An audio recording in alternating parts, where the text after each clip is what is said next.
Hello everyone, welcome to What If Issei Got Betrayed and Joined the White Dragon Empress Part 3. Before we start, please go support AbrahamJosueSalasRoa for writing that awesome fanfic. Now let's begin. This is the translated version I made. There will be some wrong he or she calling here because it's translated, so let me clear this. Issei is a male in this story. Chapter 7 Surprise and Fake Heroes. In one of his secret bases in China, Cao Cao had finished telling his plan to his comrades and subordinates, who didn't know what to say.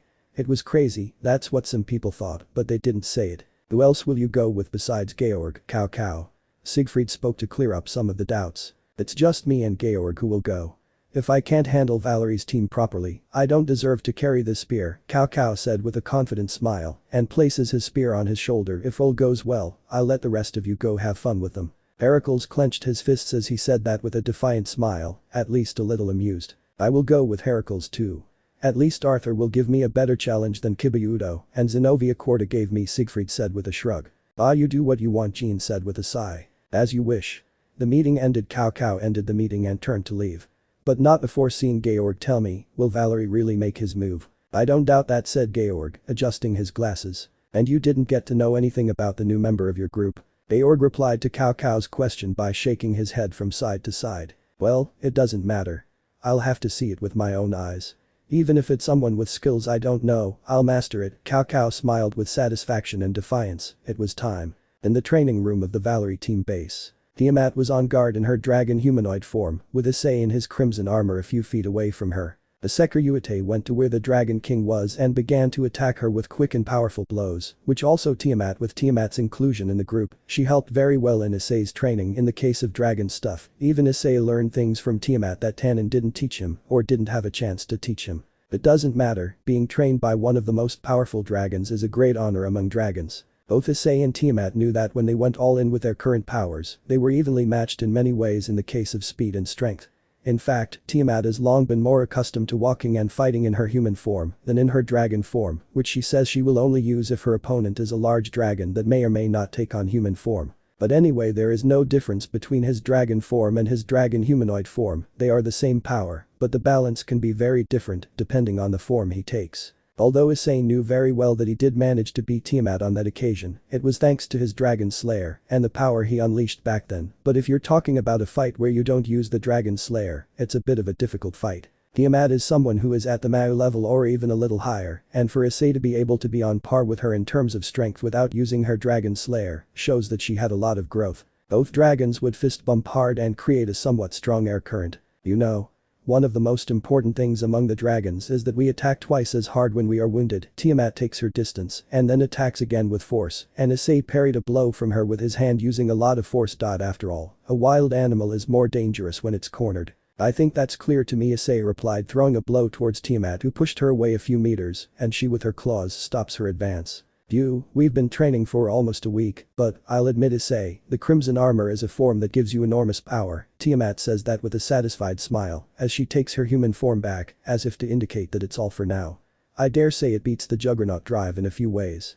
In all my years, I have rarely seen the bearers of Drake and Albion kill each other. Even two of their past wielders fought on Juggernaut Drive and died at the same time, and you can't imagine what the place where they fought looked like after that. Issei was shocked to hear that as Drake tried to make memories. What memories? Even so, it doesn't take away from the fact that this form of yours is incomplete at the moment. In what ways? And what level would it reach if I perfected? Issei asked as he deactivated his armor and let out a sigh. We've practiced enough to come to this conclusion. Tiamat gives a half smile as she crosses her arms. The crimson armor puts you on the Mao level, maybe in base. And when you increase your power, you surpass that level, and if you go beyond your limit, you get closer to the level of a god. Even if you manage to get to that level with augmentations, that power is temporary. And if we're talking about the power you'd have if you mastered it, maybe a power level equal to what Drake had when he was alive. Issei was surprised to hear his analysis, and Drake backed it up with, it's true. That means I have a lot to train and improve, but at least this is a step. Issei shook his shoulders as he began to stretch. Don't complain about that, Issei. It took years for the ancient bearers of Drake to reach at least a balance breaker. Well, the Juggernaut Drive was only used when fighting with the bearers of Albion. Tiamat patted Issei on the back to cheer him up. In your case, as far as I know, you reached a balance breaker in just a few months since you entered the supernatural world. Very few possessors of the past achieved that feat when they were the same age as you, so be thankful that you have a different and unique power, and that you may only need a few months or a year to perfect it in its entirety. Tiamat patted Issei on the head, and he just smiled nervously. I agree with Tiamat, partner, I speak. Drake getting Issei's attention, and Tiamat only paid attention to those two of all my former possessors. You are a rare and even unique case, you, so to speak, do not allow yourself to be dominated by power, but make it a part of you. Oh, I understand. Issei caught what his partner had said and then went to the ravine and took a bottle of water. Well, becoming strong isn't easy, it's not hard either. Obviously, that takes time. Tiamat leaned against the wall with his arms crossed. Even it took many years for Drake and Albion to reach the level they had when they were alive. In the eyes of the other dragons, they were both monsters, not only because of their power, but because of their unique powers that were feared even by the gods. Hey? Is it because Drake can increase his power and Albion can divide his opponents? Issei asked hesitantly. No, I mean wait a minute. Tiamat makes a surprised face at Issei's question. So you don't know? Do you know what? Drake, don't tell me you didn't tell Issei everything. Tiamat ignored Issei's hesitation and went on to talk to the dragon Welsh. Ah, well, the thing is, I thought I didn't need to tell him, at least not now. How impolite, you have a wielder with too much potential, and don't you tell him that detail. Tiamat sounded a little annoyed as she said that. I really wanted to slit that throat if I could. Hey, what's wrong with you?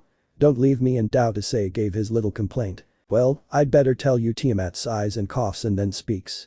Vira's Issei, Drake and Albion had dangerous powers when they were alive. Drake was known to have a fire that was capable of burning everything, and that even such fire could burn and destroy both the body and the soul itself, as well as prevent self-regeneration, and that such flames are never extinguished, not even Drake can extinguish them. Issei opened his eyes in total surprise when he heard and had a certain chill to know what that fire was capable of. Albion was known to have an overly lethal poison that could also destroy both the body and soul of those who received it. Again, Issei felt the same chill.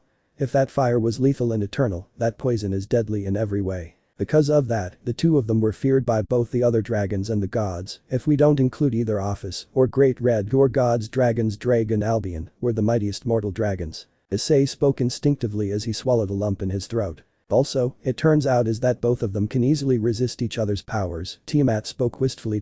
Drake was able to resist and survive Albion's poison.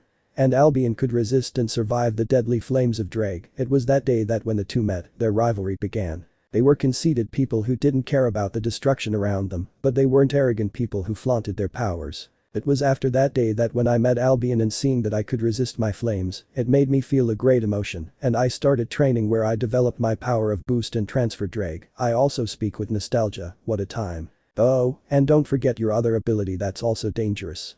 The one that allows you to penetrate any defense, no matter what. That in conjunction with your flames and increasing your power, was a terrifying combination of powers, Tiamat said with an amused laugh. Issei looked at the back of his left hand where he was talking to Drake. I don't know, maybe Drake, I'm a little serious. When that god sealed Albion and me, he also sealed much of our power, just as he sealed our most feared abilities. Practically, that beard made both sacred gears weak on purpose. Maybe it's because of his hatred of dragons, though I'm not sure about that. Well, it doesn't matter. Drake cut the subject down. I see. Tiamat. What do you think? My opinion has no bearing on what you should forge. Issei. Tiamat spoke, putting her hands on her hips. Perfecting your power is one thing, but knowing if you can attain Drake's sealed powers is another. Although Tiamat gives Issei another slap of encouragement. If that's you, I don't doubt you'll make it. Issei blushed a little and looked away. Tiamat was also beautiful and there's no denying that. I see that they both finished their routine. Issei and Tiamat looked in a certain direction and saw that it was Valery who was approaching them. How did it go? He's on the right track. It's a matter of strength and speed, we're evenly matched. Tiamat spoke with a certain tone of pride as he crossed his arms. Did something happen, Valery? Actually, yes. That's why I'm here to warn you, Valery said seriously, and both dragons sensed that he was serious. Tiamat gave him the pass to continue. You'll see, I think no, it seems the Cao is planning something against Office. Issei and Tiamat were surprised at what Valery said. Are you sure, Valery? That Cao, it's the human who owns the true Longinus, right? Valery nodded to their questions. I'm not entirely sure he's planning, but one thing is very obvious. Facts no, maybe the whole Cow's brigade is also involved in this, even if they don't pose a threat to Office, as she could eliminate them instantly. They know full well that Office would never lift a finger against them even to defend himself. I would only do it against Great Red. What do you think Cao is up to? Issei asked seriously. I'm not sure, but maybe I'm going to use the rumored Eater Dragon against her. Issei frowned at what Valery said. Well, Tiamat for some strange reason had a chill when she heard that. In that case, do you plan to stop him? Valery nodded to Issei's question. After so much thought, I only have this option, and it's risky, so listen carefully. Valery spoke seriously as he began to tell the story of the plan he had planned. Underworld, in a type of high-class hotel that was located in the capital Lucifer, a certain group of people entered the hotel and then went to the dining room of the hotel. The group of people sat at a table for 8 while looking around. Well, now we'll wait. The one who said that was Valery, who wore clear glasses and his eye color was different, being now black. Valery, of all the places you could choose to do this, did it have to be in the underworld? Asked Issei, who was wearing a coat and his hair was black as well as his eyes. I had no choice. We couldn't risk starting a dangerous fight in the human world. Also that this is to check if it will come or not. If he doesn't come, we'll go to the human world and ambush him. Valery, saying that, began to look at the menu of options of what to choose from. Not to mention, we're in one of those high-class hotels. So the food must be good, said Biku, who was wearing a trench coat. Besides, thanks to the fact that Senjutsu is applied to us and that Lefei used illusion magic, no one will be able to recognize our auras and faces. Kuroka said that he had kept his ears and cattails while wearing glasses and a black coat. I just hope the tea is of good quality, Arthur spoke without further ado, also wearing a black coat with a hat. Nia, these demons do like luxuries a lot. Tiamat spoke admiringly, looking at the place while wearing her hair tied in a long ponytail and a secretary suit. Would you like any dessert, Office Ama? Asked Lefei, who was wearing a coat and glasses, to Office, who was wearing only casual clothes and 2 twin pigtails. Office, without answering, only wrote down the dessert he wanted on the menu, deciding on a cake. That said, everyone after a while received their orders from the waitresses and started eating while talking trivially as time went by. Lefei put some chicken legs under the table where Fenrir was hiding, who ate the chicken legs with gusto. Issei even helped Office to eat with manners and that he should drink his drink little by little so that he would have leftovers. He taught her how a father would do it to his daughter. Tiamat was still looking at things in the hotel with some interest. He had never seen this kind of luxury, and he has come several times to the underworld, but never to places like this. Biku almost choked on his food, and Arthur had to pat him the back to calm him down. Valery only ate in moderation and was aware if something happened. Hiroka was just sitting a little bored and trying hard not to fall asleep from boredom. But it had already been almost 2 hours since they arrived at the hotel, where they also took the opportunity to see a little of the capital Lucifer. Issei stared in amazement at everything he saw. He knew that even the Gremory territory had many shops and shopping malls, but the Lucifer capital seemed to be perhaps the largest territory in the entire underworld. That's when now, Issei is seen buying a popsicle that he gave to Office. She looked curiously at what she received, but she accepted it anyway. Office began to eat from his popsicle, and as he did so, there was a twinkle in his eyes that caught the attention of his companions. And even more so when she continued to eat the popsicle with a little more enthusiasm. Wow, and to think that Office could show that kind of expressions just to taste a sweet. Tiamat said admiringly. He couldn't believe that the being who was known as an emotionless could express himself in that way. He looks like a child. That, at least, is a good thing, since Office didn't have much of a chance to eat anything. Valery's words made Issei look at her in surprise. All those in Cow's brigade were just looking for Office to give them their power-boosting snakes, so you could say she wasn't free to do anything she wanted out of curiosity. I see. Issei felt sorry for Office, even though she doesn't express herself to anyone or make statements, they wouldn't leave her alone. Hey, how about we go too? Valery didn't finish his words as he felt his instincts alert him, and then a purple mist appeared. The place was shrouded in fog. This feeling, said Issei, becoming alert. Apparently I choose to come. I take our warnings as null and void. Arthur spoke seriously. When the fog finally cleared, everyone was able to see that they were in the streets of Lucifer, only there were no more civilians or cars wherever they looked. This is Issei said seriously. The Fae, being alert, raised her hand and they were all surrounded by a magic circle and then appeared without their disguises. Then, everyone set their sights in front where there was a dense fog that barely allowed 2 silhouettes to be seen inside it, and when the fog cleared, 2 young men were seen sitting on a bench from which they stood as soon as they saw their targets. It's nice to see you again, Valery, and Cao stopped his words as his eyes ended up riveted on someone he didn't expect to see there. Hi to Issei. Huh. Cao Issei replied by inertia and seriousness. It's a great surprise to see you here with Valery and his team, so I guess you are the mysterious companion who joined Valery, who is talked about among the different members of Cow's brigade, right? Cao's words surprised everyone except Office. And to think that you, someone who swore allegiance to the Alliance, would end up going over to the side of the terrorists. What made you make that decision and stop being a demon? DCH, that doesn't concern you. Issei talk fed up with all this. Well, it doesn't matter what circumstances made you join Valery. Although Cao would now set his sights on Tiamat, who was serious, another new one. And from her aura, it's pretty obvious that she's a dragon and a very powerful one. I'm Tiamat, human. Oh wow, how unexpected. Cao spoke with apparent surprise and laughs with satisfaction. Not only do you have the Securite with you, Valery, but also the Chaos Karma Dragon you can tell you want a team full of pure monsters. Say what you want, at least I'm not a manipulator or in with an ideal fool like you, so my assumptions about you were true after all. Typical of you, Valery Cao said with an amused laugh. But to think that you would take office and then let yourself be caught. You're not that smart, are you? Actually, I wanted to crush you with my bare hands, and that's why I did this. But that you came here only with Georg. Yes, you're a bold hero, Valery said sarcastically. Instead of being bold, I thought it would be enough for me and Georg, Cao said calmly. I knew from the beginning that they were planning something against office, but it seems that they decided to act earlier than planned. Valery glared at the human with rage. How am I your target? Office asked, slightly surprised. Yes, office. We need you, but it was determined that we don't need you. Cao sounded more than happy, he was pleased. I don't get it. I wouldn't lose to you. Cao office wasn't scared at all. Obviously. Suddenly, Cao disappears from everyone's sight and in the blink of an eye, he appeared behind Office as he stabs her with his spear in the stomach. Office. Issei stopped his pace from helping Office when an intense light emanated from Cao's spear and the light spread everywhere. Issei and the others covered their eyes in the great glare and within seconds, the great glare of light ceased and Office was seen to have the spear in his stomach. She was not bleeding or expressing herself. Cao quickly took his spear out of Office and then returned to Georg at high speed, while Office was left with a hole in his stomach, which within seconds regenerated, and that surprised Issei too much. Did you see that, Securite? Issei, still with astonishment on his face, went to see Cao. That's what Office is. I can't give him a critical wound, even with the supreme longinus. She was harmed. However, taking down the infinite power is not possible, even with his spear. That's crazy, he did that alone by demonstration. Tiamat had heard what Cao was capable of, but this was out of the ordinary.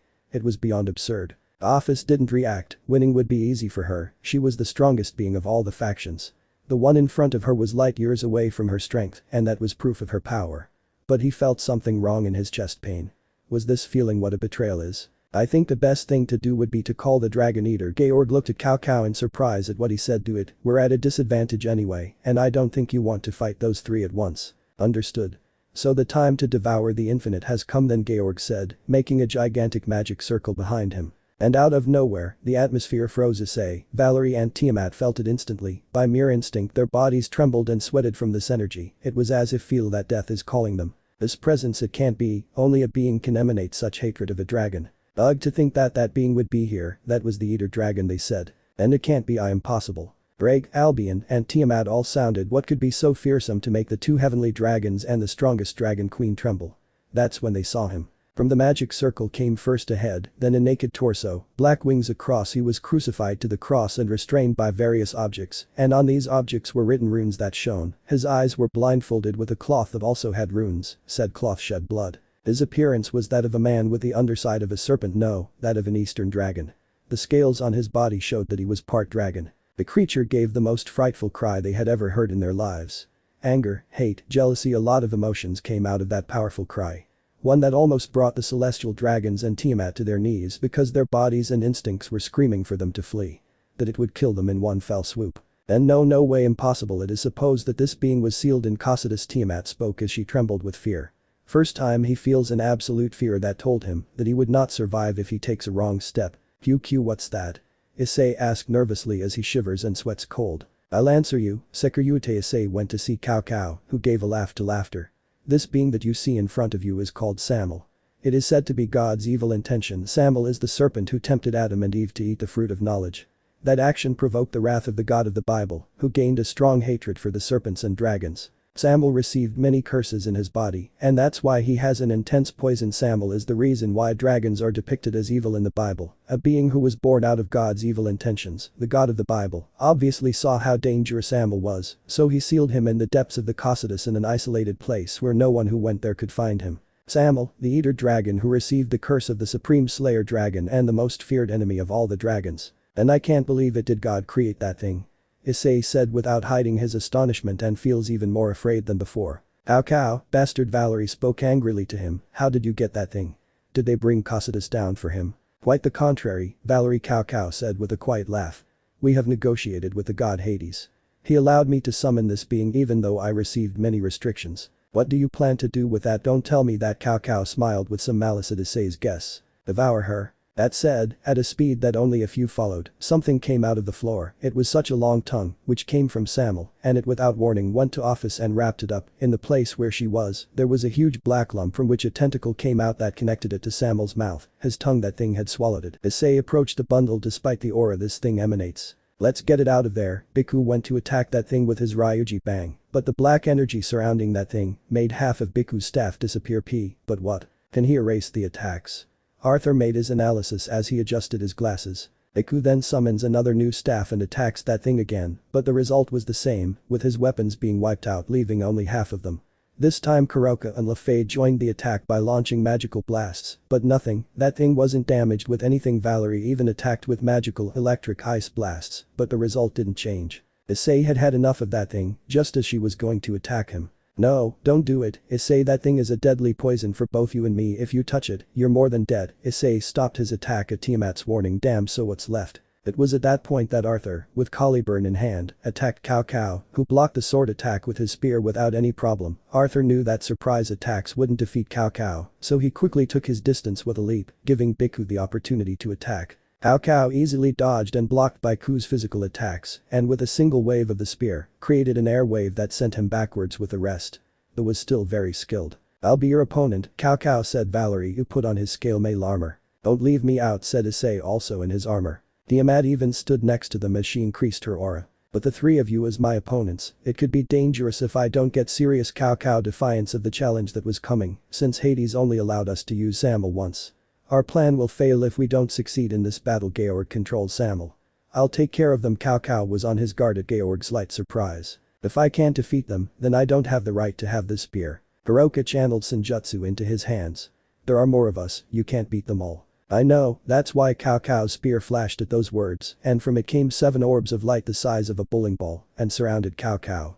What a quiet balance breaker, so quiet it gave you chills. I present to you my subspecies of balance breaker of my true Longinus, Polar Knight Longinus Chakravartin, although it still lies incomplete. A subspecies, what madness? Issei sounded amazed and shocked. From what I know, thanks to Azazel's research, the original balance breaker of the true Longinus was called True Longinus. Got it, ambering Valery. Although he already knew the current balance breaker of Cao Cao, he knew that it was very dangerous, since he tried it with his own body once, and it barely came out intact. Those 7 orbs have 1 ability each, and I only know 3. Valery's information surprised Issei and Tiamat. Tch, without a doubt, Cao Cao is the most powerful pure human in existence. Now Cao Cao took one of the orbs in his hand. Who wants to start? Lefei would quickly create a huge magic circle on the spot, and it would shine brightly. And when the glow dissipated, a huge being almost 10 meters high was seen in the place. It looked like a golem. Go get him, Gog's Khan. At Lefei's command, Gog-Magog went on the attack. Arthur would take out his other sword, which was Excalibur Ruler, and in conjunction with Caliburn went on the attack, as did Bhikkhu with his Ryuji bang. Cao Cao only let out a whistle of admiration at such power, but Kakarotana, after those words, the orb disappeared and the sound of things falling apart in a hole. Bhikkhu's Ryuji bang was torn to shreds just like Arthur's Excalibur Ruler. The same thing happened with the Gog-Magog golem, who fell with parts of his body scattered on the ground. Both weapons and the golem shattered, as if they were nothing. Arthur and Bhikkhu couldn't believe what they saw, they were speechless. This is the first skill.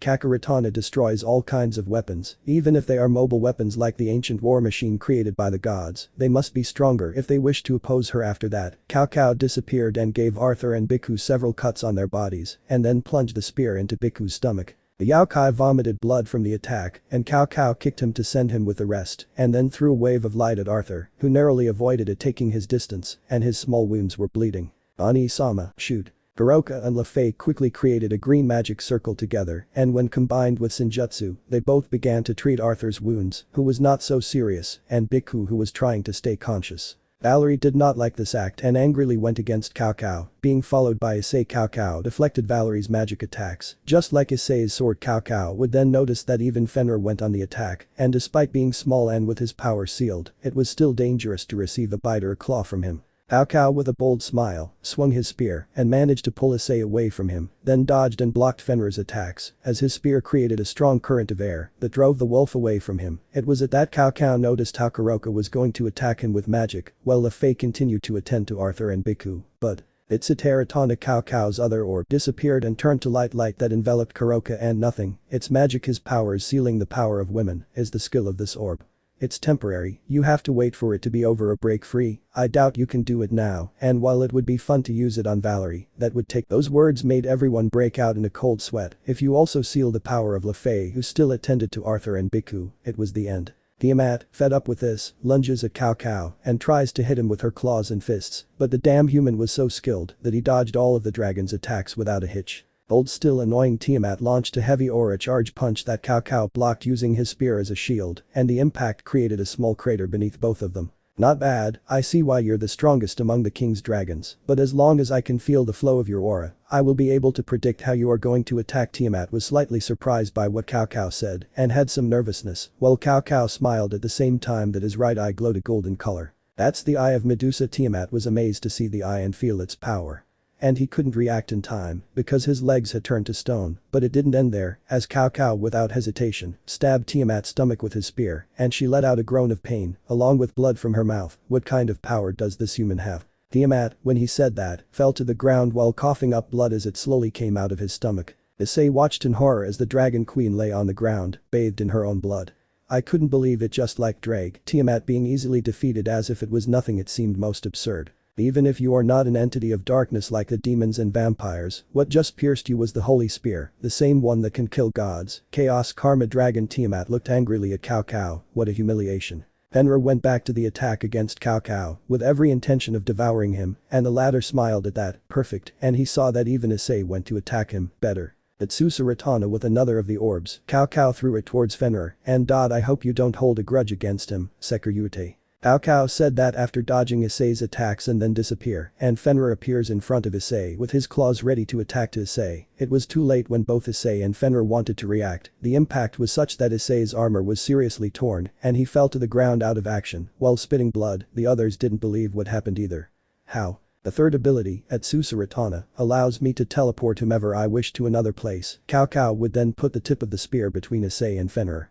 A pulse of light came out of the tip and it was so strong that it sent Issei and Fenrir flying away from it and making Issei's condition a little worse, while Fenrir was bleeding and couldn't move. Issei cried. Valery, distraught by all this, and a great rage began to grow in her. There's a reason I gave this name to my balance breaker. Being the supreme conqueror doesn't sound so bad, does it?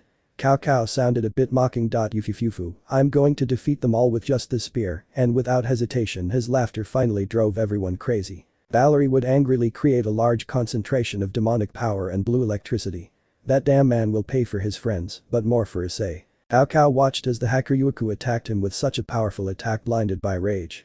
If that attack hits him, he's more than dead. He knows it's best to block it and Cao Cao put one of his orbs in front of him. Mani Ratana, allow me to redirect an attack to whomever I want, Valery. Valery was horrified to hear this, he didn't expect that. Seeing how his attack was absorbed by one of the orbs, he immediately disappeared, and the sound of a portal opening made it seem that the one who was going to suffer the attack was LeFay, who was about to finish tending to Arthur at least. LeFay noticed late how the attack was going towards them and knew that she was not going to have the reaction speed they wanted to dodge something so powerful. LeFay closed her eyes in anticipation of the impact, and Arthur covered his sister with his body as best he could. Only to then see how a person had gotten in the way of the attack and it hit that person. When the smoke cleared, Kuroka was shown to be the one who had saved the three of them. Are you okay, boys? LeFay grabbed Kuroka's body that had fallen to the ground, unable to help crying at the sight of her so wounded. Valery saw how Kuroka was hurt and fell to the ground, as well as seeing how Cao Cao left the others, and worse, Issei felt an immense rage that she had never felt before. What Cao Cao did to his friends, he can't forgive him for that. Cao Cao, I'll tear you to pieces. To see that you get as sentimental as the Sekirute for his friends, when did they become so weak? Cao Cao spoke with a tone of disappointment. Shut up, you don't care about anyone, you have no right to judge us. Valery emitted silver light from the gems in his armor. It seems that me, who is about to wake up. Cao Cao knew that activating that mode would destroy the dimension they were in, he couldn't allow it. But the order already obeyed. Georg ordered Samuel to attack Valery with his right hand. And immediately, the air in the place became more tense, and something black had enveloped Valery, just as Office had been imprisoned. Samuel roared so loudly that the place shook. When the black mass was destroyed and Valery was freed, she fell to the ground totally wounded and with her armor in pieces. The most powerful Hakuryuku among all the Hakuryukas, defeated in one fell swoop. That showed the great effect of Samuel's poison on the dragons. Valery-san. Issei screamed with rage and fear as she saw how Valery was left, while LeFay cried when she saw how she was like this. She's never been seen like this before. Cao Cao, on the other hand, now you understand that cheap sentimentality doesn't count, Valery. Pathetic even if you don't feel bad, your power is enormous, and that's why we have to attack using the weaknesses they have in our favor. Valery looked at the guy with pure hatred. Damn you Cao, you'll pay for this. Even though Office can't do anything against Samuel. He was the only natural enemy for Office. It seems that our prediction was correct. Cao would then see how Arthur and Biku were mostly recovered, just as Fenrir was ready to attack. The only remaining fighters are Lefei, Arthur, Biku, and Fenrir. But you are already exhausted, this will be easy. Don't get haughty at Arthur, breathing a little, gripped Caliburn tightly. Now I get angry. Now I just want to kill you. Biku wasn't happy at all as he spins his new Ryuji bang. I like that, but we'll leave it here for now. Cao jumps backwards away from Arthur and Biku quickly so that he can get close to Georg. More than the 3x4 parts. I'd say most of it. Georg gave his analysis as the magic circle that invoked Samuel lost light. I'm not going to be able to keep Samuel in this world anymore. That will suffice. On Cao's orders, Georg controlled Samuel and he freed Office from his tongue and then sank into the magic circle while screaming in agony and the magic circle disappeared. Office, being free, looks at his hands and my power, it was taken. Everyone looked at it in horror. Is that why you attacked me, Cao? That's right, Office. We wanted to put you underneath us and use your power. However, forcing you to do what we want you to do is very difficult. So we changed our strategy. We're going to take your power and create a new Ouroboros. You're insane. Valery, who was helped by Arthur to her feet, glared at the human with rage, using Samuel to strip Office of his power and create that to a new Office. That was the plan, Valery. Our goal was to take power from Office, so we had a well-prepared circle to do so. Our goal is to create a new Office, one that we can control. Since we get tired of complying with your requests. The Great Red is not our nearest goal, in the end we just wanted to use it. Without anyone noticing, Office clenched his fists. As if showing their clear annoyance. I'm just saying, we need Office, but not the one in front of us. She is a propaganda, a symbol of the organization, and therefore, we cannot have a dragon god who does not do what we tell him. Typical humans and their eagerness to want everything under their control. Valery blurts out those words, while Cao simply shrugged, as if to agree with him, and then returned to Georg's side. Why don't we get rid of them at once? It's a perfect opportunity, Georg questioned. Yes, they are getting stronger and stronger. There will come a point where we will not be able to defeat them easily, especially the celestial dragons, who I have no doubt will be more dangerous than Office. But I think it's a waste. They are beings that are very rare in terms of data. Maybe the ones who are going to unleash all the power within the sacred gears are not us, but them. He said before disappearing his balance breaker. Actually, I'm going to stop. Georg. Where is the power of Office taken by Samuel, supposedly to be transported? I did the equation in the call, so it was sent to the research facilities at the main headquarters. I see. Then I'm going back first, Cao said, turning around. Are you leaving? Valery glared at the human angrily while still being helped by Arthur, mocking them. You may as well kill us, you underestimate us, Cao, that will cost you dearly. Cao smiled somewhat mockingly at Valery's threat. This plan is to defeat them without killing them, aren't you satisfied with that? To tell you the truth, the Holy Spear's balance breaker still needs training. That's why I take the opportunity to see his strengths and weaknesses. Valery looked at him even more angrily. He takes them very lightly. And hi to Issei. The one mentioned as he could went to see Cao. It doesn't matter how old you are. Climb up to the level where you can fight me. No matter the age, we heroes want to challenge decisive battles against demon kings or legendary dragons. Issei just glared at Cao angrily, and Cao just smiled mockingly. Georg, bring the fates. Hades wants Office weakened for a reason. Also, can you do a swap spell to bring the others? I guess give me a few minutes to make some modifications, and I'll do it, Georg said, adjusting his glasses. What was expected of the descendant of the man who made a pact with the demon Mephistopheles? Cao smiled complacently. By the way, also about the information we got earlier. Georg somewhat seriously handed Cao a piece of paper, and Cao was slightly surprised. I see. So this is old Mau's way of thanking us for saving him. No, I knew that from the beginning. Well, we did collaborate with us enough. Everyone noticed that something had happened. For when their conversation was over, Georg left the place through a magic circle, and Cao went to see everyone. Well, Georg will get me out of here and bring my replacements. Now, let's play something. The fates are coming this way. Hades desires Office. I don't know why, but I don't think I want to know. In my place I will bring Siegfried and Heracles. Valery looked at Cao with rage. The point of this is to see if they make it out alive or not. Let's see if they can do it with Office on their side. Hopefully they can get out of here. Facing opponents who overcome a challenge is more fun. With that said, Cao disappeared in a flash of light, leaving everyone speechless. The frustration they had was more than understandable. Almost all of them were defeated for one. It was beyond absurd. Not only that, he's taking this as a game and underestimating them. That would be his biggest mistake. He should have killed them when he had the chance, because without knowing it, this would be the last one I would have. Now all they have to do is rest and heal as many as they can quickly if you want to get out of here. Chapter 8 Counterattack. We're surrounded, that's all. Arthur looked at the window that showed the outside of the hotel with some seriousness. Damn bony, and to think that he would make a move like this, Bhikkhu spoke with a clear annoyance in his voice. Right now, they were all in one of the hotels in the area that had 30 floors, being on the 15th floor of the hotel.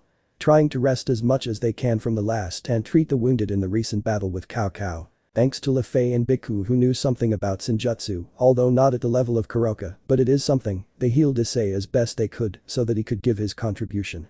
Using his boosted gear gift, he re-empowered Lefei's healing spell, and with Bhikkhu's help, all the wounded were almost recovered. Valery and Kuroka rested in individual rooms, and when they could they went to see them, as the others had to be standing guard. The area created by the lost dimension was more than realistic and very believable, although the electricity and everything that uses it doesn't work, they were fine, although the lack of food and water were still a problem. It seems that at last they made their move. Lefei spoke wistfully as she sat on one of the pieces of furniture resting a little, a small over-effort to heal everyone added to Issei's re-empowerment. It was tiring. I have just intercepted a message among those at the headquarters of the organization who have just given their statement, and it says that Valery-san and we were trying to deceive office and take over the organization.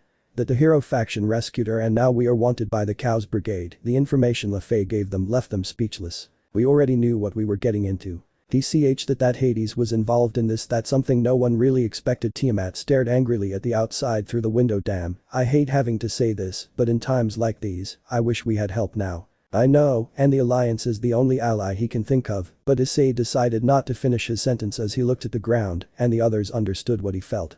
How to explain that he was with them and that they were now in a raid. Lefei, how's Gogmagog? Gog's-kun is fine, there's no need to worry. Lefei sighed, he can be rebuilt without a problem, so I returned him to my personal dimension, until he is ready. Still, it's scary to be defeated by a single person, and even more so with the Supreme Longinus. Speaking of Longinus, if the true Longinus is the strongest, which is the second strongest?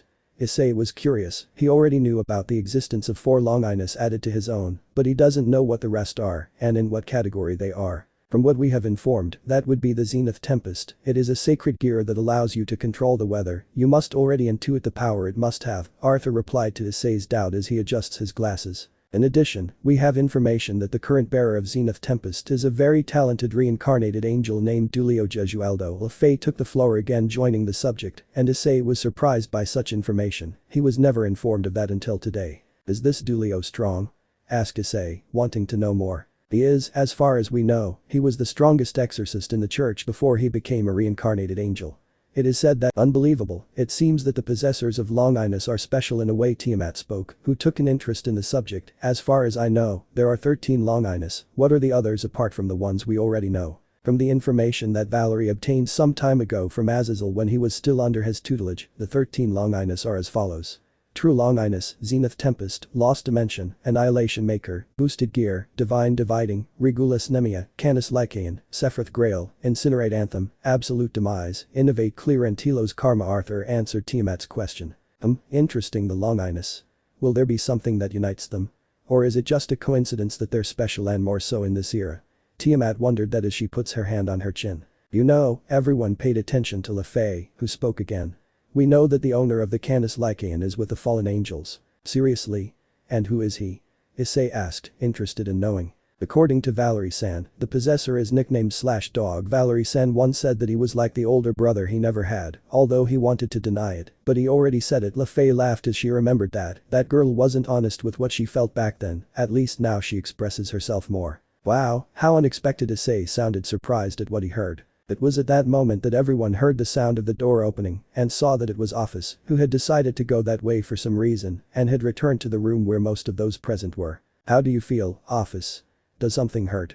Tiamat asked the dragon goddess the question and she shook her head. She looked normal. No, but I feel weak.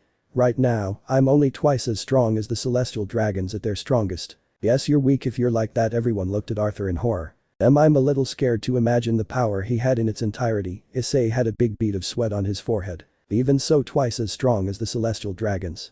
Strangely, I thought the Cao Cao had left her with almost nothing. Arthur gave his analysis with his hand on his chin, and Office raised his hand as if asking a professor to speak. Speech. Ensemble took my powers, I turned them into snakes and sent them to another dimension.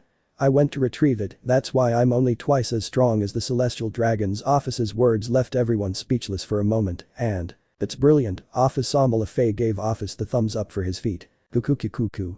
That Cao Cao Biku started laughing, he already wanted to see Cao Cao's face if he finds out about this. It seems that the hero faction underestimated Office. But I can't leave. Something restricts me here. It was to be expected, the office of today is finite.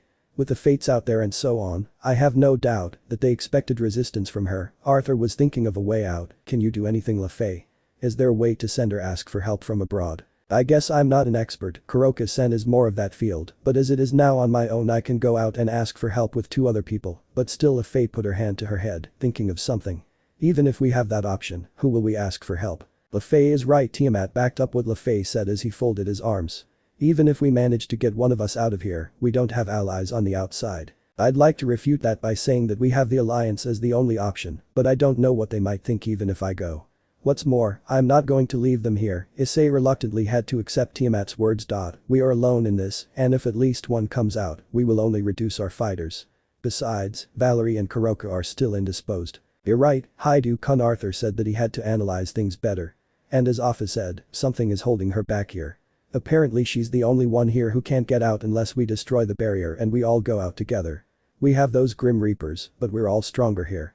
To be cut by one of those sides would be bad, they cut off your vital energy. And Lefay and I, who are human, are the ones who are in the most danger because of our short lives. What's more, if Office is cut off by one of those things, as it is now, it will be weakened.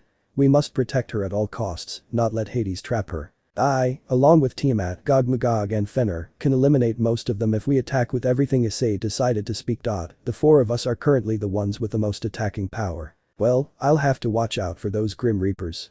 So I'll do my best not to get cut. Tiamat sounded a little confident, but didn't take away from the fact that these things were dangerous. The best thing to do is to make an escape plan. Lefay looked out the window. I'm pretty sure they won't make it easy for us. Then we'll give you a taste of hell. Tiamat smiled a little wickedly as she said that.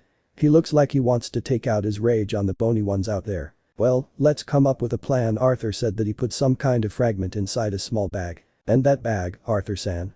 Asked Issei doubtfully. They're the fragments of Excalibur ruler, Arthur replied, and Issei remembered what had happened to his weapon.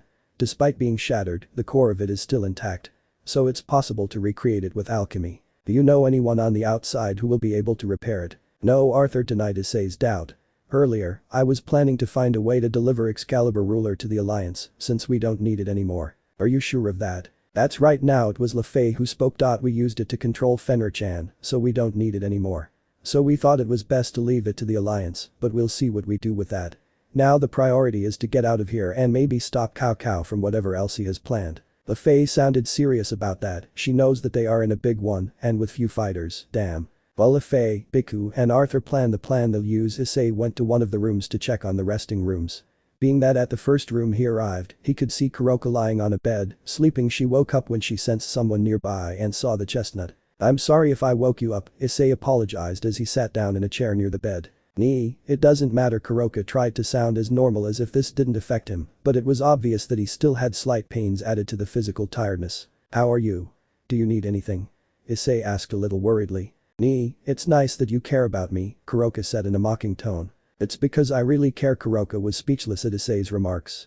Believe me or not, or call me naive, but you earned all my trust so that I even care about you. What's more, seeing how Cao Cao left you like that with Valery's attack, I wanted to go kill him if it weren't for the way he left me. Kuroka without saying anything turned her head trying to hide the faint blush. Damn, when did she become a shy girl? Well, Issei sighed. Rest as you can, we'll fight back soon. Issei stood ready to leave, but Kuroka's voice made him stop and turn to look at her. Do you want to know why I killed my former master? Issei was surprised at what he heard. You don't have to, if you don't want to. Kuroka stared at the ceiling with a somewhat sad and nostalgic expression as Issei sat back down in his seat. That became a nuisance because he took a lot of interest in our powers. Putting myself aside, if my previous stupid master had seen that Shirin could use ninjutsu, he would have used her without hesitation, and his powers would have gone haywire. She's an honest girl after all. Anyway, he focused on increasing the skill of his servants, and he put us through many things by force. Using his servants is one thing, but he also tried to forcibly strengthen his female servants of his Naya family. You saved Kaneko-cha from a horrible fate, didn't you? Said Issei with a half smile. He had heard of demons abusing their servants, and he sees that Kuroka did a very noble deed for his sister, despite the price that came with it. Kuroka tried to sound indifferent, but he couldn't. And I didn't know why I'm a stray cat who likes fun things. It's best to walk around by how I feel, as well as with peers I can relate to. But Shirin is different. She adapts to being a house cat. That's why Issei Naya Kuroka looked at Issei somewhat seriously. That day I met you, I decided to let you take care of Shirin, as I thought you could make her happy and protect her. I trusted you more for that duty than that Gremory girl. But even if you're on our side, would you still protect Shirin? Even from the shadows? Issei noticed the meaning of Kuroka's words, it almost sounded even pleading. Like asking her to take care of her sister no matter how, showing how worried she is about Kaneko even though she doesn't love her anymore. Kuroka was surprised at Issei's reply, where there was not a shred of doubt. Besides, as I told you that night, I don't hate girls for what they did to me. I'm just disappointed that they didn't think about how I felt, but that's no reason not to continue protecting them, at least from the shadows. I see Kuroka smiled gratefully for his answer. Protect her no matter what, even from the shadows as you say. It's a promise. I'll do it with my life. Issei sounded determined in what he said. Well, I'll go see Valery. You rest. Issei got up from his seat to leave. Thank you, Issei Naya. Issei would turn again, only to see Kuroka sleeping with a quiet smile. There's no reason why Issei finally left the room after saying that. After almost 2 minutes, Issei reached another. The girl turned her head to see Issei sitting in a chair near her bed. I'd be lying if I said well if it weren't for my demonic power now she would be dead. Valery was aware that she must thank her inheritance for still being alive. Issei felt a small lump in his throat when he heard it, he doesn't want to imagine that case. Still, he decided to speak out even though you look a little awful. More than you actually. Issei had no choice but to agree with Valery. I showed a pathetic side of me seeing how you, Kuroka and the rest were hurt. I lost my papers. That's what I'm looking for. Damn cow. I'm looking for a good path to a victory, no matter what I need to do. Issei clenched his fist as he said that. That's how humans are. Honor or justice be damned, they'll do whatever it takes to win. That's the truth. What they have no endurance or power, cunning does. It's scary, a little. Issei nodded to what Valery said, it was true. It's a little scary. Maybe I should have gone all out from the start and it would have saved me trouble. Valery went to see the ceiling. You should already know that Cao is a technical human at extreme levels, he seeks to win with the least amount of moves, he is aware of his weakness, their own humanity. Cao is the center of that group that wants to show human superiority, he knows the limits of his ability, and that's why he created that balance breaker, to defeat several enemies singly. Something tells me that you had a little to do with that, didn't you? Maybe, I don't know. The first time I met him and he asked me for a test fight. Valery sharpened his gaze as he remembers that day. He told me that he was looking for a power of his own, that my fight with him gave him that goal. Although that balance breaker was also developed based on research and he is still researching what he can take from the higher beings on his own. I'm also aware that the true Longinus has a phenomenon called truth idea. Azazel told me several things, but he couldn't go even deeper into the subject for the moment. Truth idea is something similar to our juggernaut drive, you can also say it's different from it. Overwhelming power can be obtained, though it will come with great risk. I can't think that he can control the truth idea, because he doesn't have much magic power. Valery broke out in a cold sweat as he said that. No, he doesn't have any magical powers, even like mine. Even if their techniques and tactics are high, their defense is poor. Look at it this way, one hit and you win. Yes, by the way, was your plan really to play along with Cao or find a way to get Office to safety? Issei's question surprised the girl. There weren't many options. Even if she had taken Office to the other side of the world, Cao and his people would not have hesitated to follow her to do what they did to her. It was always seen that they used her, but when she started to show more thoughts, that must have been the moment when she was no longer considered useful. I've talked to her sometimes, because no, forget it. Valery chose to change the subject. Office is an important existence, we can't let Hades trap her. I know you can help her more than I can. I'll take you at your word. Valery. Issei knew it was about time. Will you fight? HMPH. This curse won't stop him from doing so. I may be weak, but my pride keeps me from sitting still. Issei smiled when he saw that Valery is still the same proud as ever. On top of that, I don't want to get stuck here. Yes, come on, Valery. Besides, one day we should end our fight. I know I'd rather it be to show who's stronger, rather than having to kill us for no reason. Both of the celestial dragons were ready to leave this place, no matter what. Just outside the hotel, Siegfried and Heracles watched as the Fates were ready to attack Team Valery inside. It was more than obvious that the numerical advantage was his. Even so, it would be best not to trust us, since this is Valery's team. With the inclusion of the Sekiryuite and the Chaos Karma Dragon, they could change things by sheer will. Siegfried knew that Georg was hiding, he had to keep the barrier strong and in place. Are you ready, Heracles? Obviously. This time I'll be the one to fight the Securite. Heracles clashed his fists with a defiant laugh as he said that. Siegfried nodded to his partner's statement, although he also wanted to face the Securite. He had unfinished business with Arthur Pendragon, his old rival who is capable of dealing with him with just a sword or two. Anyway, Siegfried took a deep breath and prepared himself for what was coming. It was about time the fates were ready to attack. Thus, both descendants walked towards the battlefield. Well, the plan is as follows. Arthur watched as the Grim Reapers approached the hotel. We only have one way to get out of here. Now, what must be preventing us from getting out of here must be the barrier devices that keep this place in place. If we destroy them, we will be able to get out of here with the help of Kuroka and Lefay, who will do the teletransport. And now, Lefay, Kuroka, try to locate the barrier devices, how many there are and what they look like. The two girls nodded to Arthur's words and began to cast a spell in the room, and on one paper, Kuroka used Senjutsu, and Lefay used his magic on the paper, which was a map to find the device. They then drew some squares on the map, then began to write demonic letters on the map and recite mysterious chants, and also spread mysterious ashes to complete the spell. Lefay would close her eyes and raise her hands to the map, which began to shake and move.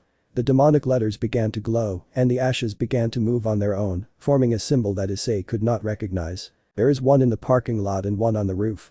And the other one is on the second floor of the hotel in the living room. There are a total of 3 barrier devices, and they are in the form of a statue of Ouroboros biting its tail with its mouth. When he finished saying that, Lefay handed Arthur a piece of paper where he was drawing the statue of Ouroboros. Very well, this is enough for us. Now, the best thing to do is to divide the work. Haidu-kun, Tiamat and Gog-Magog are the ones with the most attack power among us. Arthur already knew what to do, and since these are objects created by a Longinus, destroying them won't be easy. If you want, Arthur-san, I can go get one of the devices. Everyone stopped by to see Issei in surprise.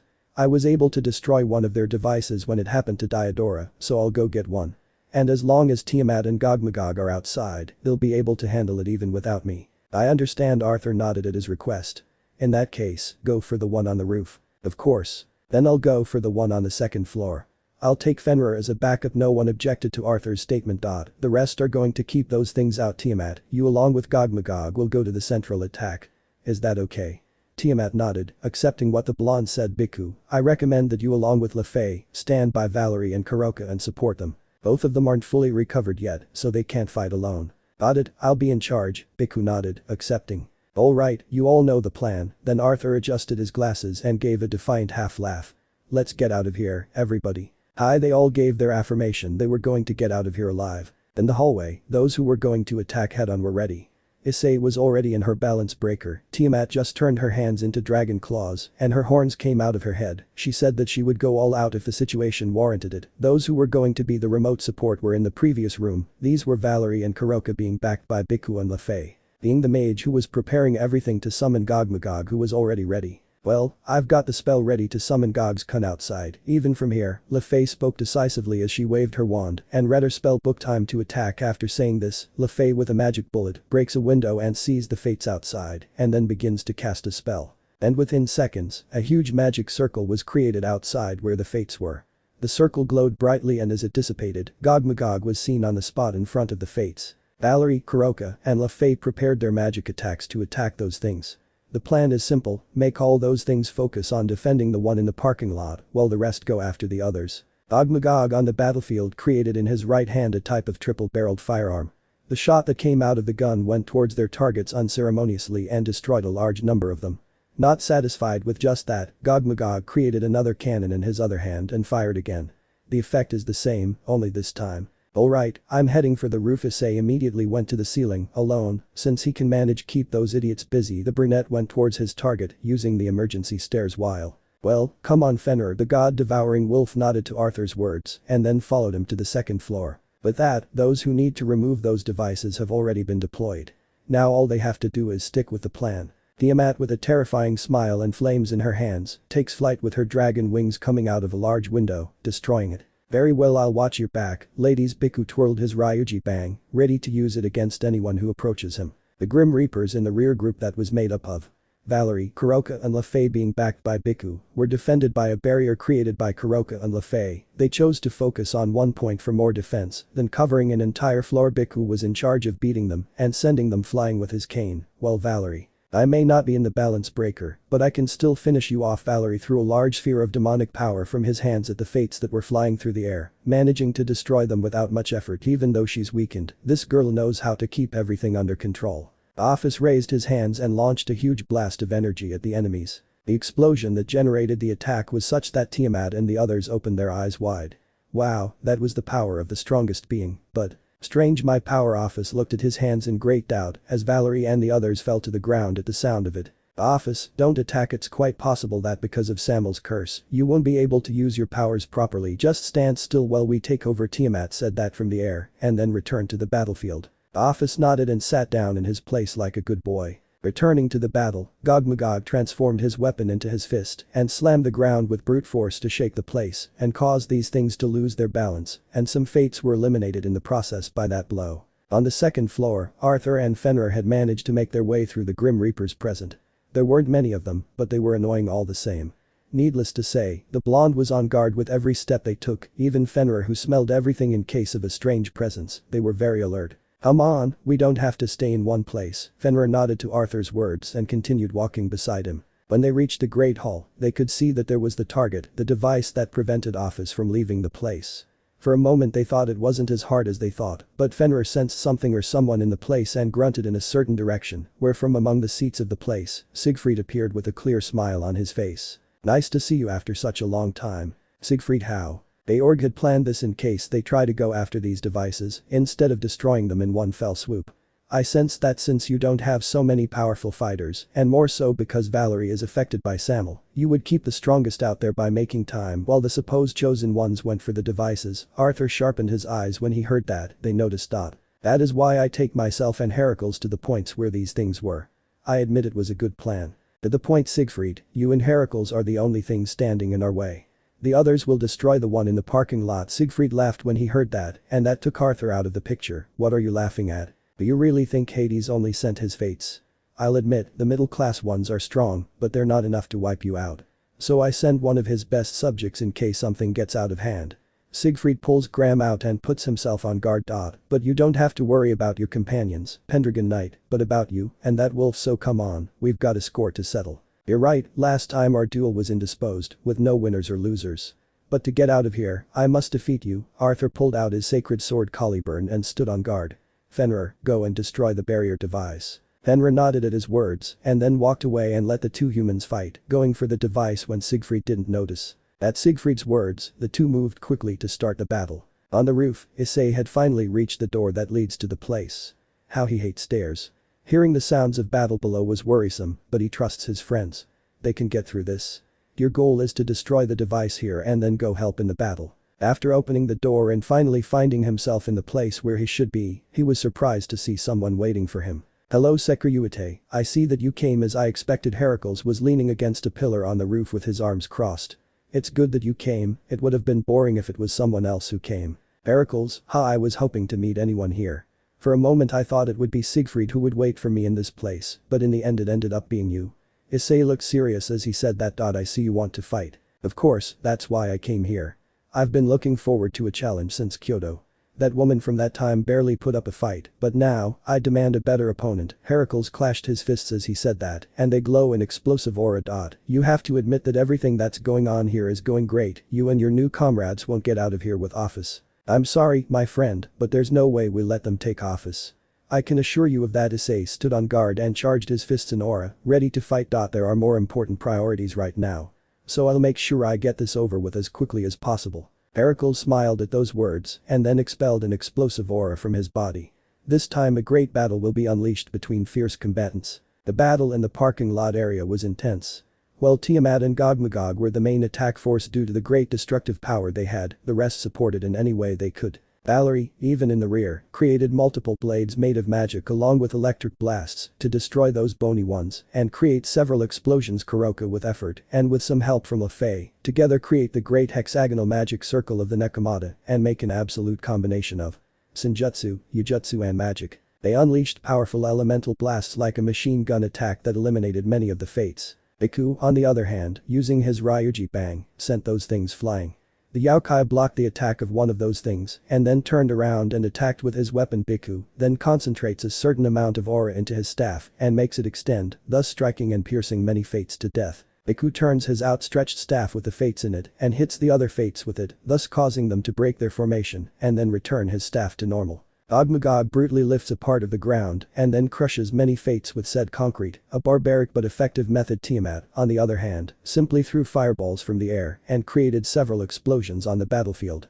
It looked like they could get rid of these things quickly, but that thought went to hell when more Grim Reapers kept showing up. Okay, enough is enough. I'd better show these because you call me the Chaos Karma Dragon. Tiamat thundered her fists as she said that while smiling wickedly. She always wanted to do what she is about to do. Tiamat would concentrate a large amount of aura and fire throughout his body and then began to glow in a bluish glow. This glow caught the attention of everyone present who covered their eyes, and when the glow was gone, Valery and the others opened their eyes in utter shock at what they saw. There was no longer Tiamat, but a huge blue-scaled dragon almost 10 meters high. The fates to the huge dragon, and some swore to see that the fates recoiled a little from what they saw. It's Tiamat in her dragon form. Office replied to Valery's doubt, and the others just stared speechlessly at what would happen. Go to hell, you damned bony. Tiamat spoke in a thick, sinister voice, where only a little of her feminine tone was noticeable. The Dragon Queen would open her mouth and charge blue fire. The fates for the first time were afraid and wanted to escape, but it was too late. Tiamat mercilessly launched a powerful and huge blue flame at the fates, burning them in the process. Tiamat, to make sure he kills a large majority, moves his head to different sides wherever there were Grim Reapers, while he continued to release his blue flames without stopping. Seeing how all the streets and buildings of the artificial dimension were burned without a shred of mercy, terrified many. Already when Tiamat stopped her attack, all the places she burned were still burning in flames and didn't look like they were going to go out for now. Valery and the others saw that and felt a chill. Now they understand why Tiamat is known as the Chaos Karma Dragon, since she has literally just created a real flaming hell. The image they saw would be perfect to interpret the hell that is mentioned in the Bible. Phew, it seems that I went too far. Valery and the others fell to the ground when they saw that. Tiamat also overstepped, and she hardly considers it little. Well, since they're already charred, I'll take care of my flames. Tiamat with his huge one began to do what those who took air would do, but after a few seconds, the blue flames scattered everywhere began to be absorbed, and they all went to Tiamat, who swallowed the flames to everyone's shock. Obviously, Tiamat, when I turn around, I notice his expression. All fire-affiliated dragons can do that. We can consume the fire of others and use it to restore our energies. Valery blinked several times and Albion. What you say is true, Valery. But since I'm not a fire dragon, I didn't see the need to tell you.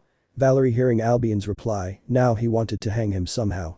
Practically, it hasn't taught him much about dragons. Well, anyway, things are going perfectly Naya. Even so, these things don't stop coming. LaFay, somewhat frightened, watched as more Grim Reapers appeared outside the hotel.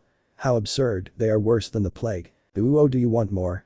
Very well, I'll make you see the hell of a new time. Tiamat didn't finish what she was going to say because she felt the presence of something horrible, something of great power. He set his sights in that direction and that's when he saw it. Coming out of a distorted space, someone appeared who looked like a Grim Reaper, although his tunic was more decorated, in addition to the fact that his head was not covered by a hood like the rest, although his face is covered by a mask. This was like one of those used by clowns in ancient theaters. Besides, his scythe was as black as night or more, and he had an air more fearsome than the rest. I present myself for the first time to you, Chaos Karma Dragon. I am one of the fates serving under Hades Sama's command. My name is Pluto. Upon hearing that name, Tiamat did not hesitate to show her surprise. The Grim Reaper of the ultimate rank, Pluton. I've heard of you and others who are just like you, but to think that that sack of bones would send you. Tiamat, although he didn't know how to react to this, the situation gets a little complicated with this being here. Because they have joined forces with the leader of the terrorists, Office. They must be destroyed. Pluto was on his guard. Well, the revelation had left Tiamat almost speechless. You, Chaos Karma Dragon, a being who does not get involved in the affairs of the factions, and the Seker, who swore allegiance to the alliance of the factions to ultimately join the enemy. They must die. And I believe that the alliance may agree with this outcome, since their greatest hero and pillar became their enemy. I see, so that's the excuse that's going to be given after we're dead, eh?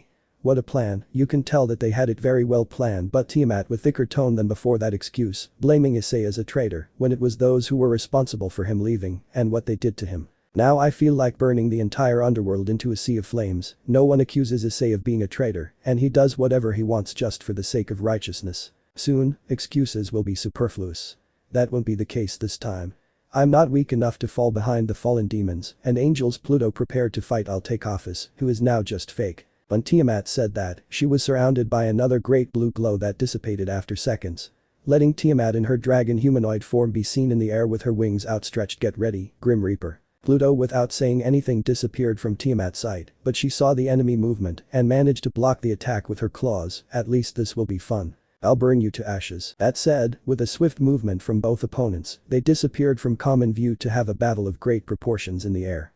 The clash of energies caused the sky to tremble. Valery, who was watching the battle from the hotel, tried to support with magic, only to. Don't intervene, Valery, you focus on those things that keep coming. I'll take care of it. If I can't beat this, I don't deserve to be called the strongest dragon. Queen Tiamat said a request or order to the girl, who nodded reluctantly. At that point they noticed that several fates had them surrounded. It seems that they must be more serious. Valery with a magic circle creates a cold air that froze a group of these things, and Bhikkhu gracefully took the opportunity to hit them with his staff in order to make them into pieces, their parts scattered on the ground still with ice. Horrible. These things were just quantity. Right now they must resist as much as they can so that Issei, Arthur, Fenrir, hurry up. Valery would resume his guard as he creates several magical blasts with electricity. You must hold on as long as you can. The battle had only begun. Chapter 9 Close Fights. Inside the hotel, Arthur and Siegfried had a very close fight with each other. Both swordsmen fought with a sword each, Arthur with his Caliburn and Siegfried with Gram. The clashes between the two weapons created strong shockwaves that destroyed parts of the room. Arthur, with more speed, jumps, ready to take it downward. Siegfried, seeing that, took cover with Gram, and the impact between the two weapons created a small crater underneath Siegfried, while the holy and demonic auras of both swords were fired respectively. Arthur moves away a bit to attack again, and so did Siegfried, so did the two, clashing their swords and starting a struggle. I see that your condition is the same as always. If you use your balance breaker, you can't use Gram to his full power because he'll curse you. Anyway, I want to fight on an equal footing. If that wolf had also come to fight, I would have had no choice but to use my balance breaker. That's good, because of the current situation, I can't waste my time with you, so, honor and justice be damned. Arthur, saying that, quickly ends the struggle by taking his distance, and then before Siegfried could do anything, Fenrir would come out of hiding to go at Siegfried, hurling blasts of electricity and ice from his mouth. Siegfried, seeing this, quickly pulls out another sword and with both in his hands, deflected or cut the wolf's magical attacks with his swords. Siegfried shook his second sword and created a powerful wave of slash. Fenrir was not intimidated and kept running, waiting until the last second to dodge the attack with a very high jump, thus going back toward Siegfried with his fangs and claws ready for anything. Siegfried lifted Gram to block the attack, resulting in Fenrir ending up biting the blade of the sword with his fangs, and the momentum he believed was such that Siegfried didn't believe this wolf was that strong, but it was in that small split second that he got distracted and Arthur appeared beside him. Siegfried wanted to drive Arthur away with a slash of his swords, but he was blocked by Arthur's Caliburn sword without a hitch. As I told you, I don't even have time for a score to settle. Maybe another time, if you live. When he said that, Arthur unannounced kicked Siegfried in the stomach, causing him to lose strength in his sword that was defending him from Fenrir's attack. The result was simple, Fenrir managed to give Siegfried a slight kick on his shoulder. And as the white-haired man recoiled with the intense pain in that area, Fenrir would stand by Arthur's side. Like every human being like me, our weakness is our own bodies. No matter how technical we are, if a human like me or any supernatural being manages to find an opening, no matter how small, they will use it. Arthur smiled at his opponent's expression. Bastard, you've got that wolf with you and I decided to fight in the same way as you. Don't talk to me about honor when we humans are worse than the beings you say. They have no honor. If you can't see the truth of the evil and greed that's in humans, then that doesn't make you human. You talk about things like waitress, but in the end it's nonsense. Siegfried would recover and be on his guard again. In the end, you only fend for yourself. Siegfried would instantly get his other 4 arms, which grabbed his other 4 swords, and he positioned himself. No, that's what you say and think there are things you can't do alone. When you come to believe that lie, you've lost every vestige of friendship and love in your heart. Arthur is on guard with Caliburn in his hands. Fenrir, from now on, I'll keep fighting on my own. You look for an opportunity and destroy the barrier device. Fenrir nodded in response to Arthur's remarks and took his distance again, hiding. With that, Arthur and Siegfried resumed their fight because there wasn't much time. At the same time, on the roof a large explosion was created in the place along with a smokescreen, and out of it would leap Issei and Heracles, who were some distance from each other. Issei with his aura created several red spheres that he threw at Heracles, who decided to destroy the attacks with his fists. But it was in that split second that gave Issei the opportunity to lash out at Heracles with his thrusters. Heracles noticed almost late how Issei was going against him, so he barely had time to counterattack with an aura-charged blow. The impact of their fists created another explosion in the place, and it was even, although the armor on Issei's arm cracked a little because of it, and Heracle's arm trembled for a moment because of what had happened, both opponents would leave their little struggle and take their distance. "Ha, not bad, I knew you could amuse me." Heracles, with a discomfort in his arm, smiled like a maniac, struggling to finally have a challenge. "Even if you're the toughest of the entire hero faction, your body is still human, so I must keep punching until you collapse." Issei struck a boxer's pose. "Don't think it's going to be that easy." But that said, they both went at each other and began throwing heavy punches at each other. They both threw their fists at each other, and they ended up in both of their faces, along with an explosion from part of Heracle's fist. The crash resulted in a part of Issei's helmet breaking a bit as Heracles spits blood from the blow to his face. He felt as if he had been hit by a hammer or worse. They both backed off a bit and then attacked each other again with heavy blows. Issei dodged a blow and attacked with his fist, but Heracles effortlessly blocked him and threw a kick at the chestnut, who ducked to avoid the impact. But the force of the kick created an explosion behind Issei. Fearsome. Issei, wasting no time, delivers a strong blow against Heracles, managing to hit him in the stomach, and he agonizes from the blow. Even so, Heracles, with some pain, counterattacked with a blow that hit Issei squarely in the chest and created an explosion. Where he was, Heracles took his distance while smiling, thinking he overcame him, but when the smoke cleared, Issei was still seen with his armor on, only with somewhat large cracks, but nothing serious. Issei, even from where he was, shrouded himself in a red-green aura and fired several red-green blasts. Heracles decided to counter them with his fists while creating more explosions by doing so. The shots, clashing with the explosive fists, collided with such force that it was almost like watching fireworks. The attacks of both destroyed something of the foundations of the artificially created building. Even with the smokescreen created, that didn't stop both opponents from lunging at each other, thus starting a fistfight. Bursts and explosions. Issei managed to kick Heracles, who did his best not to complain, only to give a clean blow to the face and an explosion to the Securite, further breaking his helmet, but it was restored. Although Issei under the helmet had bloodlines in his mouth and nose. But this, Issei again attacked Heracles with pure blows, and the latter counterattacked in the same way. The consecutive impact of the fists of both opponents created smaller large explosions on the roof of the building that resisted as best it could. The fight of both Issei and Heracles were panting, but more Heracles, who was trying to catch his breath while breathing heavily. The long battle of sheer power was not a luxury for someone like Heracles. "What's going on? Are you tired? Not even 2 minutes have passed since we started." Issei sounded a bit mocking at that, since something told him that he had already won this fight from the beginning, and that if he wanted he could extend it, but not too much. His friends will not hesitate forever with the fates. "Shut up, this is just the beginning. I won't let myself be defeated by someone like you." Heracles' body glowed brightly as he said that, and when the glow ceased, Heracles was seen with bumps on his arms and legs, and on his arms there was a huge missile on each arm. "Your balance breaker, I'll beat you with this, Security." Heracles with his best speed lashed out at Issei, wanting to hit him with his fists accompanied by the missiles. Issei responds to that, carrying red-green aura in his fists and throwing his own punches. The impact of the blows from both created an even bigger explosion in the ceiling. In the parking lot, the Grim Reapers had proven to be worse than a rat infestation. They would kill one so that more of those things would come out. Valery eliminated a group of such things with his demonic and electric spheres, only to look up at the others. After hearing the boom that was generated, it looked like red and green fireworks. "Wow, what's up there?" It must be Issei fighting Heracles' troublesome opponent, but easy for Issei to beat. Valery was aware that Heracles had lost that fight from the start. The big guy is not as skilled as the other humans in the hero faction. Let's not get distracted. Naya Kuroka attacked with spheres and blades of Senjutsu to finish off those things easily. Valery by inertia would nearly dodge a burst attack from a Grim Reaper, who took advantage of his distraction to attack.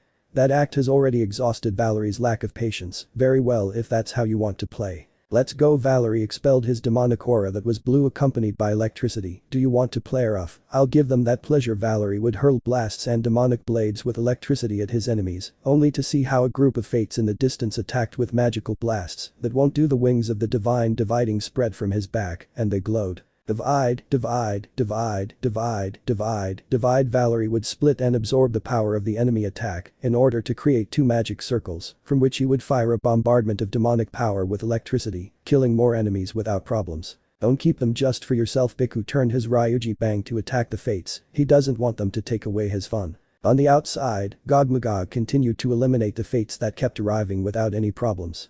He's a living war machine, so he doesn't take damage, he doesn't suffer energy drain, let alone gets tired. Gogmagog would turn his hands into triple-barreled cannons and began to bombard all the Grim Reapers in the place. He must eliminate them no matter what. He even set his sights on a group of Grim Reapers in another direction, and instead of using his cannons, his eyes sparkled, and from them came a piercing beam that eliminated the fates in the distance. Thus, the war machine created by the gods began a massacre on the site, eliminating the fates as if they were simple ants. Meanwhile, in the distance, right in the air of the parking lot, Tiamat and Pluto were engaged in a tremendous battle of pure speed. The dragon miraculously managed to save herself from being hit by the Grim Reaper's side, but just feeling how that thing passed close to her body even without hitting her, made her feel a shiver. Even so, he didn't give up and kept fighting. Tiamat would turn the claws of his hand into even bigger claws, thus managing to repel Pluto's side without problems, and then give him a strong kick that pushed him a few meters away. Keep this in mind, a cornered and annoying dragon is more dangerous than any other animal. Tiamat charged swiftly towards Pluto as her claws became 3 times larger, thus giving a claw that the Grim Reaper narrowly blocked with his scythe. Don't get haughty. Pluto pulls strength and manages to push Tiamat away from him. Dragon and Grim Reaper would look at each other for a moment, then charge at each other and continue their fight. Back to battle with Siegfried. Arthur fought flawlessly at the same pace as Siegfried. The white-haired man, even with his 6 swords, couldn't give the blonde a blow, not even a rose. It was then that when Siegfried decided to attack, his right arm retracted from a slight but intense pain. An opportunity that Arthur took advantage of and took a turn to get a cut on Siegfried's thighs, making him complain. But not satisfied with that, Arthur gave a quick slight cut to Siegfried's abdomen to make him let out a groan, and then gave him a strong kick in the stomach that made him move away a few meters, and Siegfried falls kneeling on the ground. Damned. Fenrir, go get the device and smash it to pieces. The wolf nodded to Arthur's words and quickly went to the device. Siegfried saw this and tried to go towards the wolf to stop it, but in front of him appeared a breach in space, from which came the blade of a sword that was about to hit him. Siegfried narrowly manages to dodge the blade, but he cut his cheek and the blade sank back into the gap, then disappeared. I told you that my opponent is me. Arthur pulls his sword from a gap in front of him, then stands guard and lunges at Siegfried with speed. Siegfried blocked Arthur's swords as best he could and tried to counterattack, but the blonde was more agile, and every time he could, he kicked him off the ground that made him lose his balance, and that was already getting fed up with Siegfried. He was making fun of him.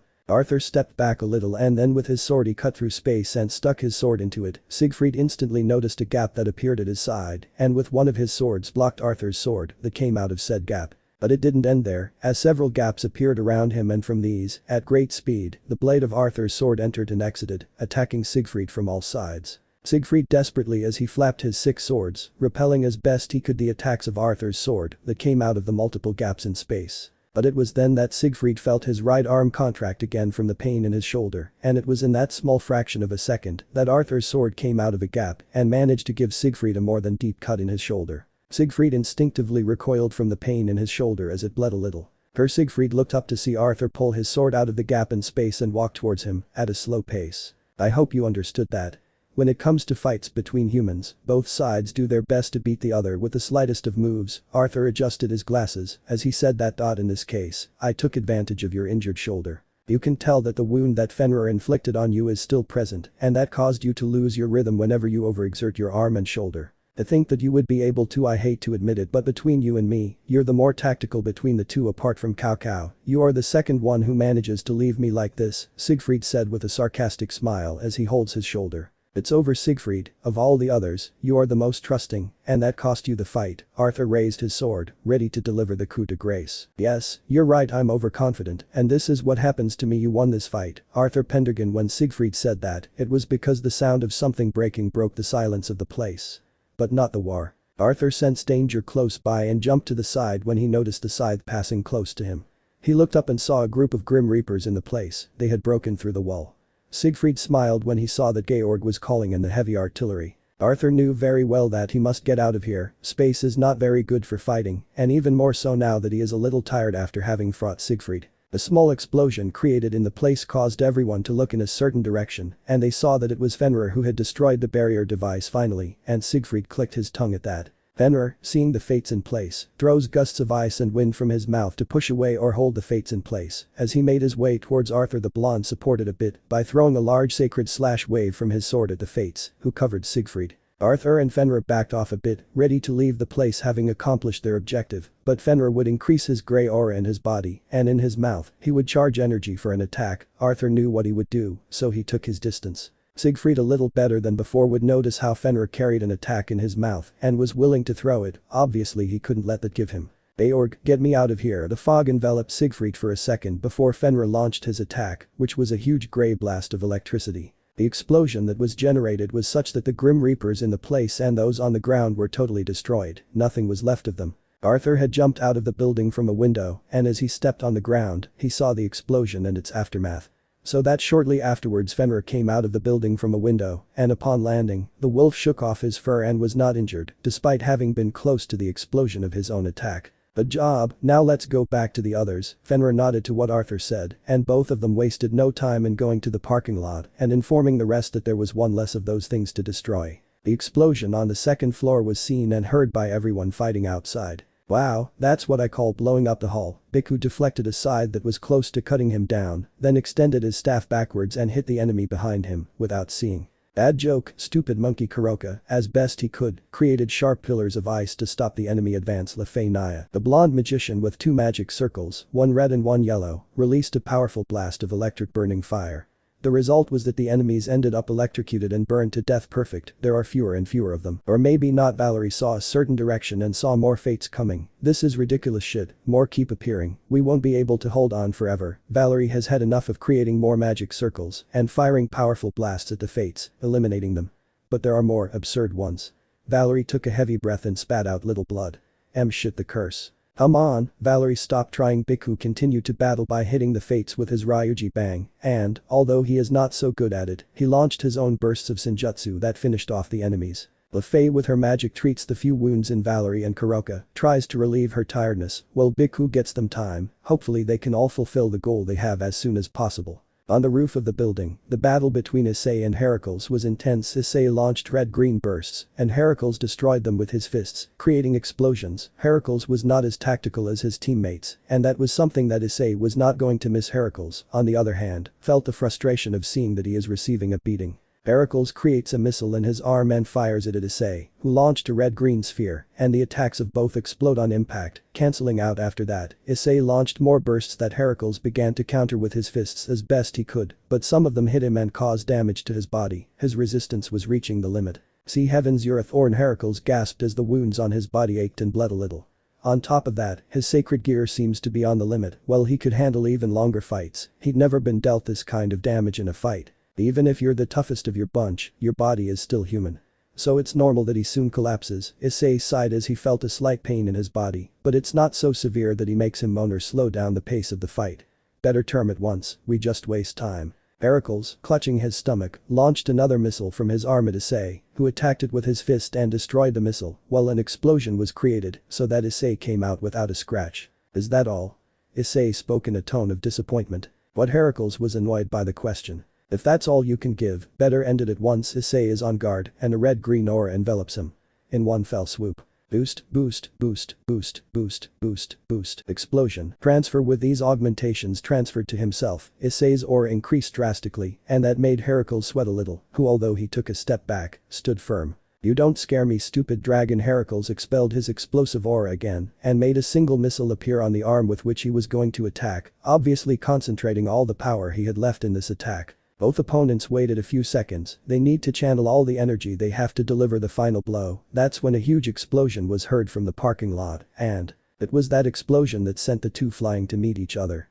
The impact of both was not long in coming. The large explosion created in the ceiling that was accompanied by a red-green flash. Even in the midst of the explosion, Issei and Heracles struggled with their fists, still wrapped in their respective energies. The sacred gears responded strongly to the desire of their possessors to try to give more power and win. The clash was even, as their energies were fired by the struggle, but the factor that gave one victory was simply endurance. Heracles felt the bones in his arm break, and that made him retract, an opportunity that Issei took advantage of to take a couple of steps backwards and then launch another strong blow charged with aura. This blow hit Heracles' abdomen, and he spat out a lot of blood in the process, and then fell kneeling to the ground holding the damaged place. You fought well, Heracles.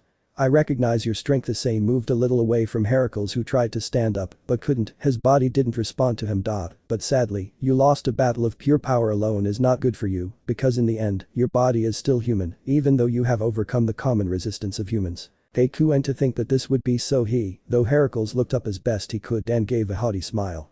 Thank you for this great fight, now I just have to be stronger. Normally I don't like this style, but it's necessary if I want to live to be able to fight another time, so, Georg, get me out of here. Before Issei could do anything, a fog came over the place and it enveloped Heracles, disappearing from the place. At least I'm done, and I'll fight you if we meet again. Partner, remember that we have a goal. Issei heeded Drake's statement and went to where the barrier device was. Where, finding it on the edge of the roof, he saw that it was as it was described, the Ouroboros. Okay, then Issei remembered what happened to Diodora and decided the same thing to destroy the object. Boost, boost, boost, boost, boost, boost, boost, boost, boost, boost, boost, boost. Issei with these increases, wrapped his hands in aura and then squeezed the object tightly, which within seconds, began to crack and then, releasing even more aura and squeezing tighter, Issei manages to completely destroy the barrier device. Well, now let's go back to the rest, Issei sighed and then went to the edge of the roof and jumped off it, going towards the parking lot by, according to him, the shortest and most comfortable route. At the same time, Valery, Biku, Kuroka, and Lafay saw how the numerical advantage of these things over them was finally dying. There were only a few left. They all grouped together to make a joint attack as Tiamat battled Pluto in the sky at an overwhelming speed. Then he planned to put an end to those idiots once and for all. Kuroka was already tired, she couldn't take it anymore. Hey, look there, Arthur and Fenrir. Biku pointed in the direction they were both coming from as they skillfully and fiercely eliminated enemies. One less guys. Arthur broke the news to the others who nodded in relief. Good job, you two. Valery gave them a thumbs up and congratulations. There are only 2 left. Let it be one. Issei's scream was heard as he landed the spot and left a crater beneath him. I've already taken over. Very well, Issei, there's only 1 left. Valery sounded animated, it's not long and this will be over. The other one that was missing was the one that Georg had sheltered with its fog. They had it a few meters away from them. Suddenly, Siegfried appeared out of nowhere and seconds later Heracles also appeared, thanks to the fog, and they both stood in front of that thing. I never thought you'd be defeated, Heracles. Siegfried saw his companion trying to catch his breath. You can tell that the Sekiryuite is an opponent to be feared. Don't even say it, now I just want to be stronger and face him again. Heracles laughed as best he could, you can tell that he had fun even though he lost. It was at that point that Gogmagog, approaching the place, prepared his cannons again and fired at the rest of the Grim Reapers that remained in the place. The golem's attack had gotten rid of most of those things. Siegfried was furious at that thing was a nuisance. Siegfried looked up at the sky and saw that Pluto was still fighting with Tiamat. They were evenly matched, even though the dragon looked tired. Call everybody, Georg. Georg, nodding at these words, made more spars begin to emerge from his own fog, 10 by 10. Everyone watched in horror as in a matter of seconds, the entire field was filled with more than 200 Grim Reapers, all ready to attack mercilessly. It seems that this time they want to apply quantity over quality. Everyone knows that they can't handle so many of those things, more so now that some are more tired than others. Tiamat, still in the air, saw the large army of fates in the place. This must have been an absurd joke. Of the other combatants who could continue without problems, they were Issei, Fenrir and Gogmagog, who have great destructive power. Even if Issei weighed his chances, something must come up with a dam, but he didn't have any ideas. The only one that came to him was to use his crimson armor to increase the power and finish it off once and for all. But Issei, Tiamat's cry made the young man turn to look at the dragon. You switch with me for a moment and entertain this guy. Tiamat dodged Pluto's scythe almost by the skin of his teeth and took. I understand. Issei spreads his wings and takes flight, thus going against the Supreme Grim Reaper. Just as Pluto was about to connect another attack, his scythe was stopped and he saw that Issei was responsible. Now I'll be your opponent, whoever you are now, Tiamat. Very well, prepare yourself, too, big man. At Tiamat's words, Gogmagog readied his cannons, ready for anything. Tiamat would then shine again, and that spread almost the entire field. When the glow dissipated, Tiamat was seen in his dragon form. Alright, let's finish them off. The rest, stay behind, this is going to get wild. Everyone complied with what was said and took their distance. Gogmagog would be the one who would start first, firing a powerful burst to the right to finish off those closest to them. The destructive wave of the shot achieved its goal, then he fired another powerful volley to the left, managing to finish off the group that followed. Siegfried ordered the fates to attack the golem, but I hope you like the heat and hell. Tiamat in her mouth would carry a blue flame with an aura and it increased, everyone noticed. The wizard nodded at Siegfried's shout and the 3 humans were covered by a strong barrier in conjunction with the mage's mist. Tiamat then, without a show of mercy, would launch her powerful blue flames that went like a wave against the fates, engulfing and burning them. Gogmagog joined the attack by firing powerful beams from his weapons and eyes, further increasing the destruction in the place as buildings in the distance fell. Tiamat began to move from right to left to get all the fates right and left as Gogmagog's shots became more and more powerful. Every Grim Reaper in the place was shattered by the fiery, machine gun attack of Tiamat and Gog-Magog. Obviously the others only saw the great destruction that was created with their mouths to the ground. This was ridiculous. Stop that dragon and that golem before they get their way. Siegfried ordered the remaining fates to attack, but they were still in dust, and Arthur, Fenrir and Bhikkhu went to take care of the fates that came out of attack range of Tiamat and Gog-Magog. They're not going anywhere. Arthur, with Caliburn in hand, cuts and slits the throats of the fates at high speed. It's getting wilder and wilder, and it makes me want to make an effort. Bhikkhu with a demented smile crushed and beat the fates with desire. He liked this environment. Fenrir only bit and tore to pieces the fates that appeared to him mercilessly, even launching electric blasts with wind that eliminated a group of them. What kind of power do they have? Pluto would come out of his shock when he received a blow to the face from the brunette. This power that we have was forged by something you don't know or want to know. The trust we have in each other, the bond that unites us. From there we get the strength we need. Issei pulled out his energy claws and began to attack Pluto with fierce claws that seemed to cut through the air, and the Supreme Grim Reaper defended himself as best he could. Siegfried's orders seemed to fall on deaf ears because the fates were being slaughtered by the powerful flaming and machine gun attacks of Tiamat and Gog-Magog, who were attacking without any sign of mercy. Valery, Kuroka and Lefay continued to watch from a distance as little by little the field was being left in nothing, the fates being destroyed in a flaming and machine gun way, just technically leaving dust. Chapter 10. After a massacre of almost 5 minutes, the place appeared to be a war zone.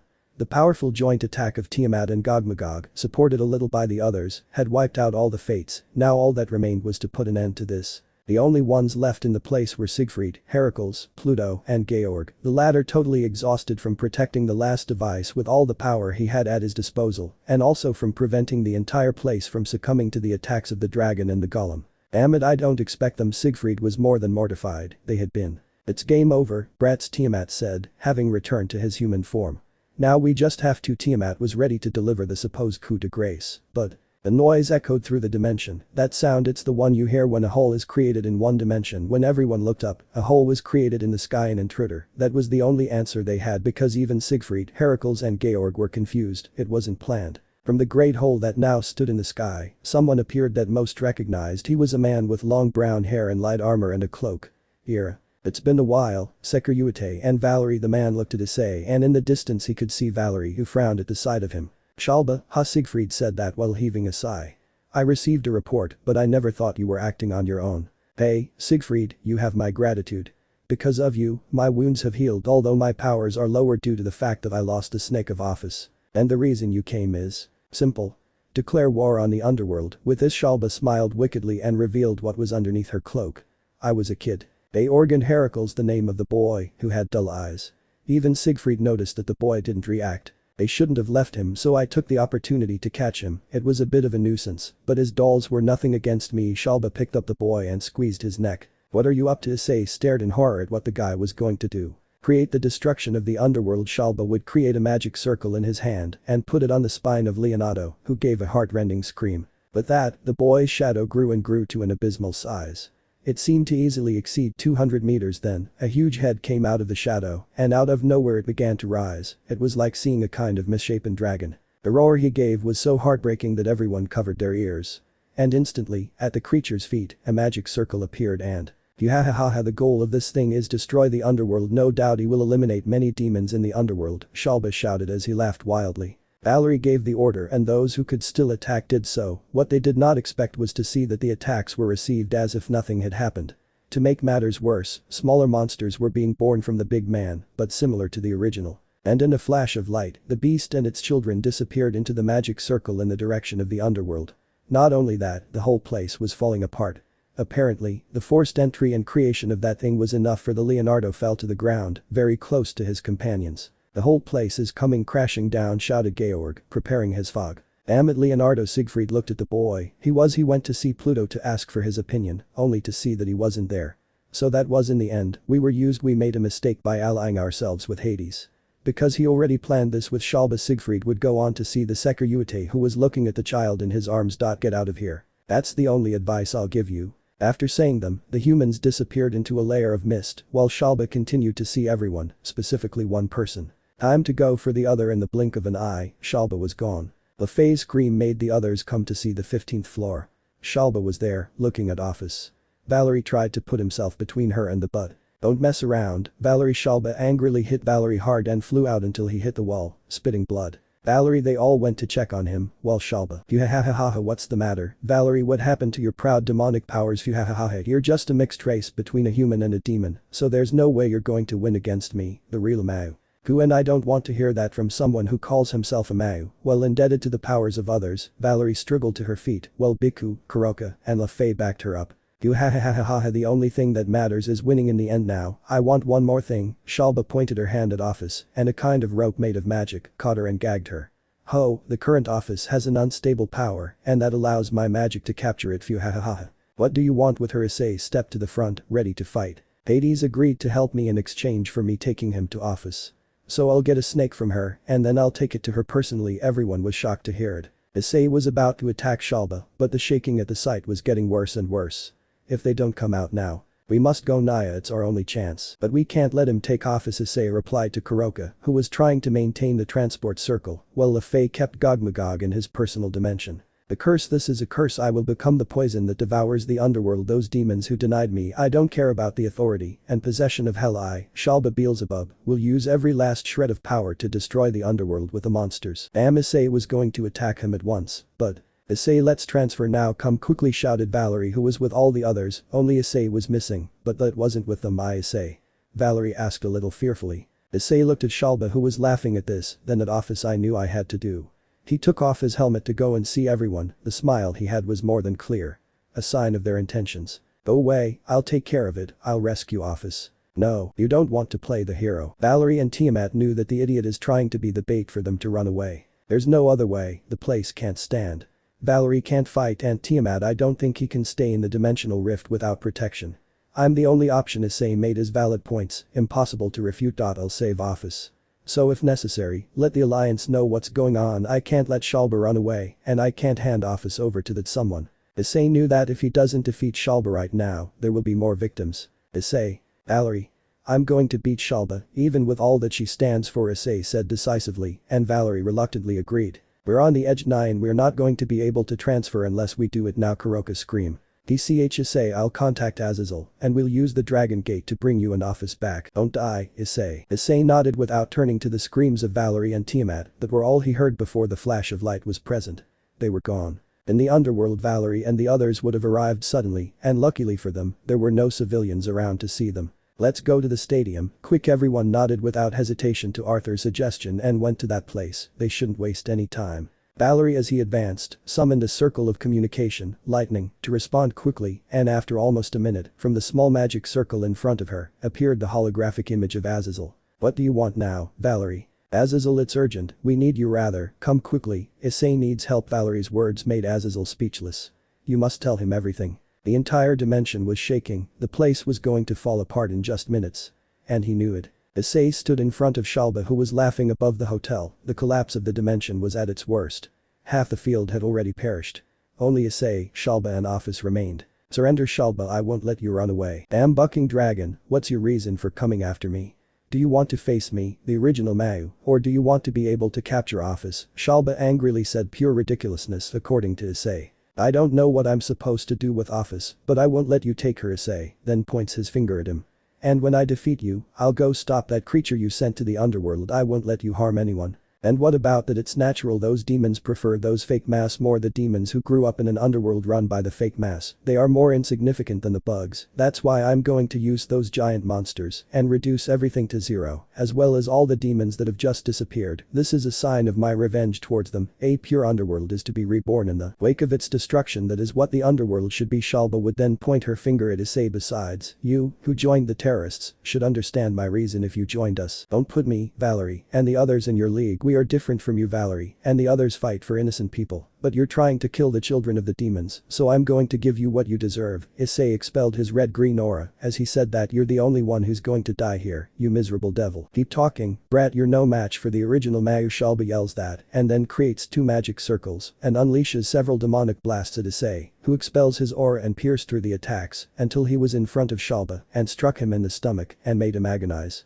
A blow to the face made him shut up and walk away a little. Even though my bond with her is broken, that blow was because of Asia. Unhappy you'll pay for it. Annoying Shalba from a magic circle summons a swarm of bees that came against Issei, who was unfazed by this and from his mouth launched a powerful flame that burned the bees to ashes. You pleb Gaia. Shalba screamed in pain as she saw and felt how Issei dug his claws into her stomach until she bled heavily. That was because of Valery. Issei instantly punches Shalba hard in the face and he spits out blood. Damn, I expected you to be as strong as Surzich's or Valery, but you're just a phony Mao. Those words of Issei struck a heavy blow at the demon's pride. You talk too much, you damned rotten dragon. Shalba angrily launches demonic blasts at Issei, who deflected them using his hands. You'd better shut up and burn. Issei punched Shalba in the face again, then grabbed her with his hand, and then fire appeared in his hand and burned Shalba's face. Another blow to Shalba's face causes him to vomit blood and fall to the ground, being pushed away a few meters. You'd better die alone in this place when you fall into the breach. Issei turned his back on the demon, as if to indicate that he doesn't even deserve to be killed. Shalba, her face swollen and burned, kneels down as best she can and glares at Issei. Let him go away without killing him, as if to say that he is not worthy of killing. That's it, don't make fun of me. Shalba in a fit of rage, creates a magic circle from which she pulls out a rare dagger and the demon jumps up to Issei, grabbing him from behind while using his arm to choke him, and that causes the brunette to lose his balance and want to get rid of him, but Dejumga. Issei screamed in pain as he felt something stick in him and saw that Shalba had plunged his dagger into his right shoulder. Issei with brute force manages to shake Shalba off and put him aside and then sees the dagger in his shoulder and takes it from him. And just as I was going to attack him. Shalba laughed as she tried to stand up with what little strength she had. At least I managed to get revenge. You're dead. What do you want? Issei vomit blood at that, followed by a sharp pain all over your body. This is and it can't be. Partner Drake screamed in dismay. What does it feel like, Security? It hurts, doesn't it? The blade of that dagger was impregnated with Samuel's blood. It was a gift from Hades. I wanted to use it with Valery, but it's better to use it with you. Issei, still in pain, looked at Office as best he could. She looked at him almost expressionlessly, but I could see it in the depths of his eyes. There was solitude. He clenched his left fist tightly. No, he promised to save her. He can't abandon her, even though he knows she's dying. He won't. He'll protect her, that's his oath. Regardless of what. Lose your life. What? Shalba was shocked to see Issei stand up again, still reeling from the pain he must be feeling now. But how can you stand up? That curse should keep you motionless. The more you move, the faster you'll die. Shalba retreated as best she could, still on the ground, at the same time as Issei took a step forward. Yes, of course I'm scared, but if I let you take it, horrible things will happen. I can't allow it. That's why I won't leave you alive. I will do whatever it takes to keep them all safe so that these children live in peace and not in an age of chaos and destruction. Why? Because even though I didn't accept it or believe it to them, I'm a hero. Boost, boost, boost, boost, boost, boost, boost, boost, boost, boost, boost. Explosion. The burst of energy that came out of Issei's body was like an explosion of pure, firm, and warm fire. Office could see the flames that now engulfed the Security. It was like the fire of a candle on the verge of going out. It burns even harder to give it its all. Shalba couldn't say anything in the face of that explosion of power she just saw, and in less than a second, he felt an infinity of blows all over his body. I had Issei in front of me. He had gone and delivered the blows at a speed incredible. Superior to all the previous ones, and not satisfied with it, Issei plunged his claws of energy, now with fire included, into Shalba's stomach, making him vomit blood. Thus starting to give him a combination of blows and claws. Then Shalba would fall on the roof of the hotel. You like it? This is the pain and suffering you wish to give to innocent, damn unhappy people. Issei was letting out all the pent-up anger. His dragon side had taken over, turning him into a beast that won't calm down until his enemy dies. No, I mustn't. Shalba tried to stand up. She wanted to run away. That brat. It wasn't normal. And his eyes, even behind the mask, he can swear that he sees a crimson jade dragon behind him. Stay away from me, monster. Shalba with fear and desperation wanted to crawl away, and seeing Issei staggering towards him to continue the beating, the demon raises his hand and creates a magic circle, from which an arrow shoots out. Arrow that hit Issei in his torso. Issei spat out even more blood at that. He felt his pain double. Let me go. Shalba in desperation shot another arrow from the circle, and it hit Issei, causing him to agonize even more, but still the chestnut tree continues to walk, slowly but steadily towards the devil. It's not possible. I even attacked you with 2 arrows soaked in Samuel's blood. The effect must have tripled or more. Why don't I die, you? He was silenced by a blow from Issei in the face. Issei, panting and with blood in his mouth, grabs Shalba by the foot and slams him hard against a concrete ceiling, and the demon rolls several times on the ground until it stops. Outcaught. Shalba spits blood and no, I can end up like this. Turns his face and visualizes Office in the distance. Office, give me one more time one of your snakes to be able to gain the power of the original Mao and defeat this brat. I'm unstable right now. I can't create the snake that increases power. Shalba made a desperate face after listening to Office. Shut up, just shut up. Issei had abandoned all traces of piety in his being for him. There was no other way but to kill him, and Issei with that cry, extended his arms and concentrated a red-green sphere in his hands and pointed it at Shalba, ready to make his enemy dust dragon cannon. The shot that came out of his hands was so gigantic, so big that the sky of the place was dyed the red-green color of the attack. Shalba saw the attack, and he smiled. Even if he dies, the boy is already doomed. Thus turning to ashes from the attack, which by the way he pierced the sky of the place and continued until he was lost in the dimensional gap. Issei, seeing that he was done, took a deep breath and ugh Office, I must go. For Issei approached the dragon goddess as best he could, who was still looking at him without any emotion. Take it easy now, I'm taking you out. Issei knelt down as best he could and pulled Ascalon out to cut the ropes made of magic. After that, he did his best not to fall to the ground, using Ascalon as a staff to support himself, and not full. Office was freed, and Issei undid his helmet to come and see her. Why did you help me? Security. Office noticed how the blood came out of his eyes, like tears. Do I need a reason to help those in need? Issei spoke with a faint smile and 2 lines of blood in his mouth. Tell me, why did you decide to help them? I was promised to defeat Great Red, then he would return to the dimensional rift and be silent. They'll never do their part. You must see what kind of beings they are. Office didn't say anything for a few seconds. If he was defeated, it was fine. That's why I gave them the snakes, that's why I wanted to talk to you, because you grew up in a different way. I thought that in the end I would find the secret behind the true dragon and the celestial dragons that at last I will find, because I exist. Issei sighed as he finally understood everything. Office is purer than anyone else, that's why it was used by the Cows Brigade, the hero faction. They all used it, taking advantage of their desire, the desire to return home. That simple wish that doesn't go with the extreme beliefs of that organization. He cares little or nothing about fighting with strong beings or conquering the world, he just wants to go home, find a house. She was just a propaganda leader, she just wishes to live in peace. Issei smiled, happy that he had saved her and that he had finally understood one thing. She deserves to be protected, she deserves a chance to be happy. He cares little if he's a superior, because deep down she is a girl who knows nothing of the evil that is in the hearts of living beings. A poor lone dragon, that's Office, that's the truth. And that's why. Issei shook his head as he felt his consciousness fade. The curse has spread fast. More for having moved so much. You must get out of here. Hey Office, do you want to be my friend? What's in it for me? Someone to talk to and that I can really hear you. Office looked at Issei and then smiled a little. I see, sounds like fun. It is. All that's left is to go home. Issei, as best he could, using Ascalon for support, stood up to walk, even if the whole place comes crashing down. He'll be fine, he's got his armor, you just have to wait. Minutes before, in the underworld, Valery's team would have arrived at the agreed place. It was the studio of the capital Lucifer. On his way there, Valery, who had contacted Azazel, told him in a summarized way about Issei and what happened to Cao Cao and Samuel, and that they should use the Dragon Gate to bring him back. Obviously Azazel did not hesitate and went immediately with the preparations of the Dragon Gate to Lucifer, but not before quickly contacting Tannen. With that, Valery and the others just had to wait for Azazel. Obviously the wait lasted 10 minutes. That seemed eternal for Valery's team, who were impatient, although in the distance they could see the creatures created by Shalba attacking the underworld and how the evacuations began. Then the news from the underworld that came out of nowhere, huge monsters had appeared and were approaching the most important areas of the underworld. And that all those who inhabited these areas evacuate immediately. Heavens, Azazel. Valery was impatient, but at the same time he tried to calm down. Samuel's curse sometimes made him want to vomit little blood. Don't try hard, Valery, he said he'd come. Arthur helped the girl calm down a bit and sit down for a breath. Oh, at last, to Kuroka's words. Valery. Everyone saw in the distance how Azazel arrived at the place accompanied by Tannen, who shrank to be here. The Azazel at last. Valery breathed a sigh of relief, took her time. Tannen. Tiamat, how long? The 2 dragon kings greeted each other politely with their eyes. There wasn't much to say. Valery. What about? Valery stands up and stops Azazel's words. First the ritual to bring Issei, and I'll tell you all about it while you're preparing it. Please tell me you brought it. Obviously Azazel nodded as he took out some items. You and I will talk later, young lady. Valery, with a somewhat sad and sympathetic face, nodded. Deep down she feels that this is all her fault.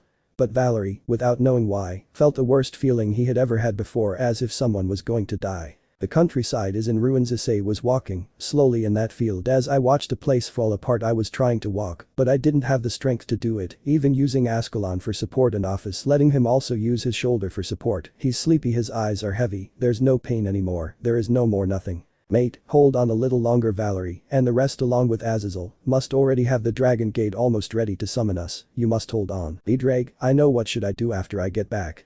Issei heavily went to see the lowly office after coming back. Where go? Where?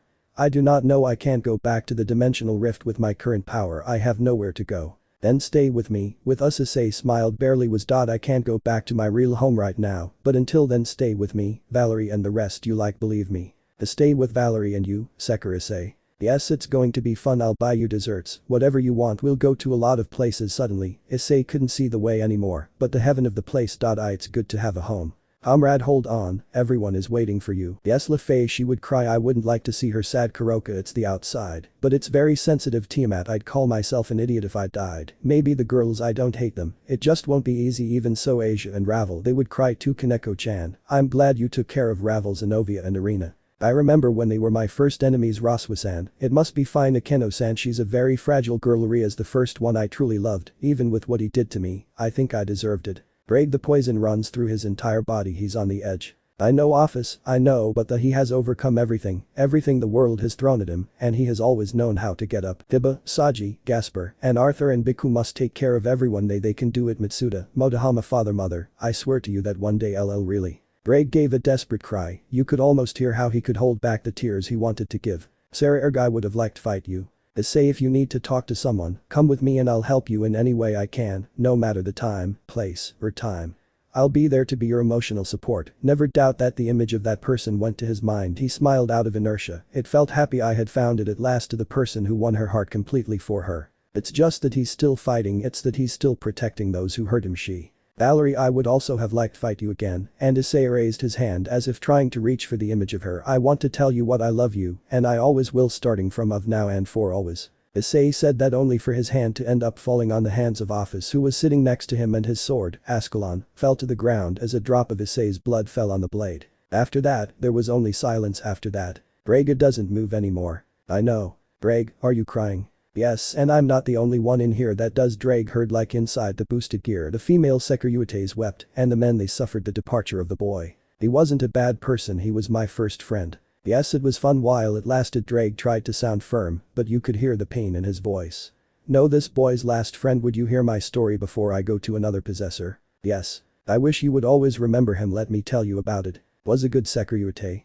Office asked as, not understanding why, a tear came out of one of his eyes. Yes, this is the story of the man who was a true hero and who overcame everything because of what he believed, the one who was the best Security of all. The place was shaking more and more. Office clung to Issei's body as it happened. There was no way out for them. The Security saved her at the cost of her life, of his own life. It was at that moment that a great roar was present in the place, and Office looked up at that and saw it from the edge of this field, where the dimensional gap could be seen. A huge being had entered the space where Office and Issei lie. It was a big red mass. No, a huge red dragon about 100 meters tall with 4 wings on its back. It was the true dragon. Great Red. Office saw the being he wanted to defeat, and I stopped by to look at him for a moment and then see Issei again. Maybe. In the underworld, Valery, his team, Tiamat, Tannen, and Azazel were gathered in the gymnasium of the Lucifer Capital Stadium. Azazel had already finished the ritual for the Dragon Gate to be activated and both Issei and Office to be transported here. Valery did everything she could to stay awake. If she was going to fall unconscious, let it be after Issei returns. Damn sack of bones, as I wished to punch him in the face, Azazel said, making the last preparations for the ritual, because while he was preparing it, Valery told him everything that had happened. Of how he took Issei to help him. He didn't say much about that as he didn't want to reveal Issei's trauma so lightly, as over time they gained trust between each other, the new power they got, and what happened with Cao Cao and Samuel, which made Azazel really upset, invoked that being. And that Hades helped both the hero faction and Shalba, and that he wants Office for something they don't know, but it must not be good. You're not the only one. Azazel. Tiamat was leaning against a wall, waiting impatiently for them to finish the ritual. She had a bad feeling. Hey, not to bother, but can you hurry? Lefei was already panicking because she really wants Issei to be brought back. The idea of leaving him alone was just a little more. The connection is harder to make if there are no more powerful dragons. I didn't even have time to call Saji. Azazel almost had the summoning circle ready to bring them in. No one was calm, everyone had a bad feeling. They felt that they should bring Issei quickly. The underworld was already being attacked from all sides by those monsters. They knew they had to go fight, but to do that they need to know that the Security is fine. Azazel felt the circle glow, as well as Tannen, Tiamat, Azazel and Valery let out the respective flashes that associate them with the ritual. The flash that the circle let out was such that the whole place was illuminated. And when the light died they didn't see who they were waiting for. In the middle of the magic circle, there was the sword of Issei Ascalon. No one understood what was going on. That sword must have been with Issei. In the boosted gear, Ascalon floated for a few moments in the air, then fell to the ground. Azazel slowly walked over to the sword and examined it, and it was then that he felt it. The blade of the sword exuded a unique presence among dragon slayers, plus he noticed the small drop of blood on the blade. A drop of blood evaporated from the blade, and the aura of the Ascalon sword grew drastically, and afterwards, the blade of the sword turned completely ash grey. With that, Azazel understood everything. Some understood it too. No, you don't curse. Azazel slammed on the ground as he trembled with helplessness and sadness. After that, Albion also caught him, and Valery, she was in place, trembling slightly. Drake the vanishing dragon knew that your opponent must already be going to another holder, and that must be shattered. One by one, those present began to grasp that only the Ascalon sword came back, and it would be the only thing that would come back. He wasn't going to do it. Where is Issei-sama? LeFay asked with a bewildered expression. I say Naya. Kuroka sat down in his place with a shocked and lost look. Hugh, what happened? Where's Issei? Tiamat asked, looking for the chestnut tree with her eyes, but she couldn't see him. He saw only the sword that came back and the gloomy aura that now emanated. That's it. And no, Tiamat began to tremble with panic. Unfortunately, it's true, the Secretary, Haidu Issei, is dead. Tannen gave the horrible news as he lowered his head. He didn't know what to say, what to think, or how to feel. Arthur and Bhikkhu, hearing that, lowered their heads with a faint sad countenance. They didn't interact much with Issei since he joined them, but they got along well and were good comrades in arms and training. LeFay couldn't stand the horrible news and started crying as Kuroka hugged her, and she cried too. Fenrir lowered his head when he also heard that. He was sad in his own way. Tiamat, on the other hand, fell to his knees to the ground as, for the first time in his entire life, he began to cry with sadness and felt his heart break. Valery, on the other hand, approached at a slow pace where Azazel had the sword of Issei, and when he saw it and felt the now sinister aura that emanates, the same as Samuel, that made him grasp reality, and Valery shed tears in his eyes as his heart began to ache, and when he thought he couldn't get enough. I love you and I always will, starting from of now, and for those words, somehow, came to Valery's mind, and then Valery just let the emotion get the better of him, and that's it. I'd fall to the ground in a swoon. Valery, Arthur screamed, going to help the girl and seeing that she only fainted, but on that day, Haidu Issei, the Secretary, the friend, brother, love interest, son of some, he was dead. Let me know in the comments below if you guys want the next part. Also check out my other video that has been shown and left. Thank you for watching. If you enjoyed this video, please like and share this video. And have a fantastic day. Bye.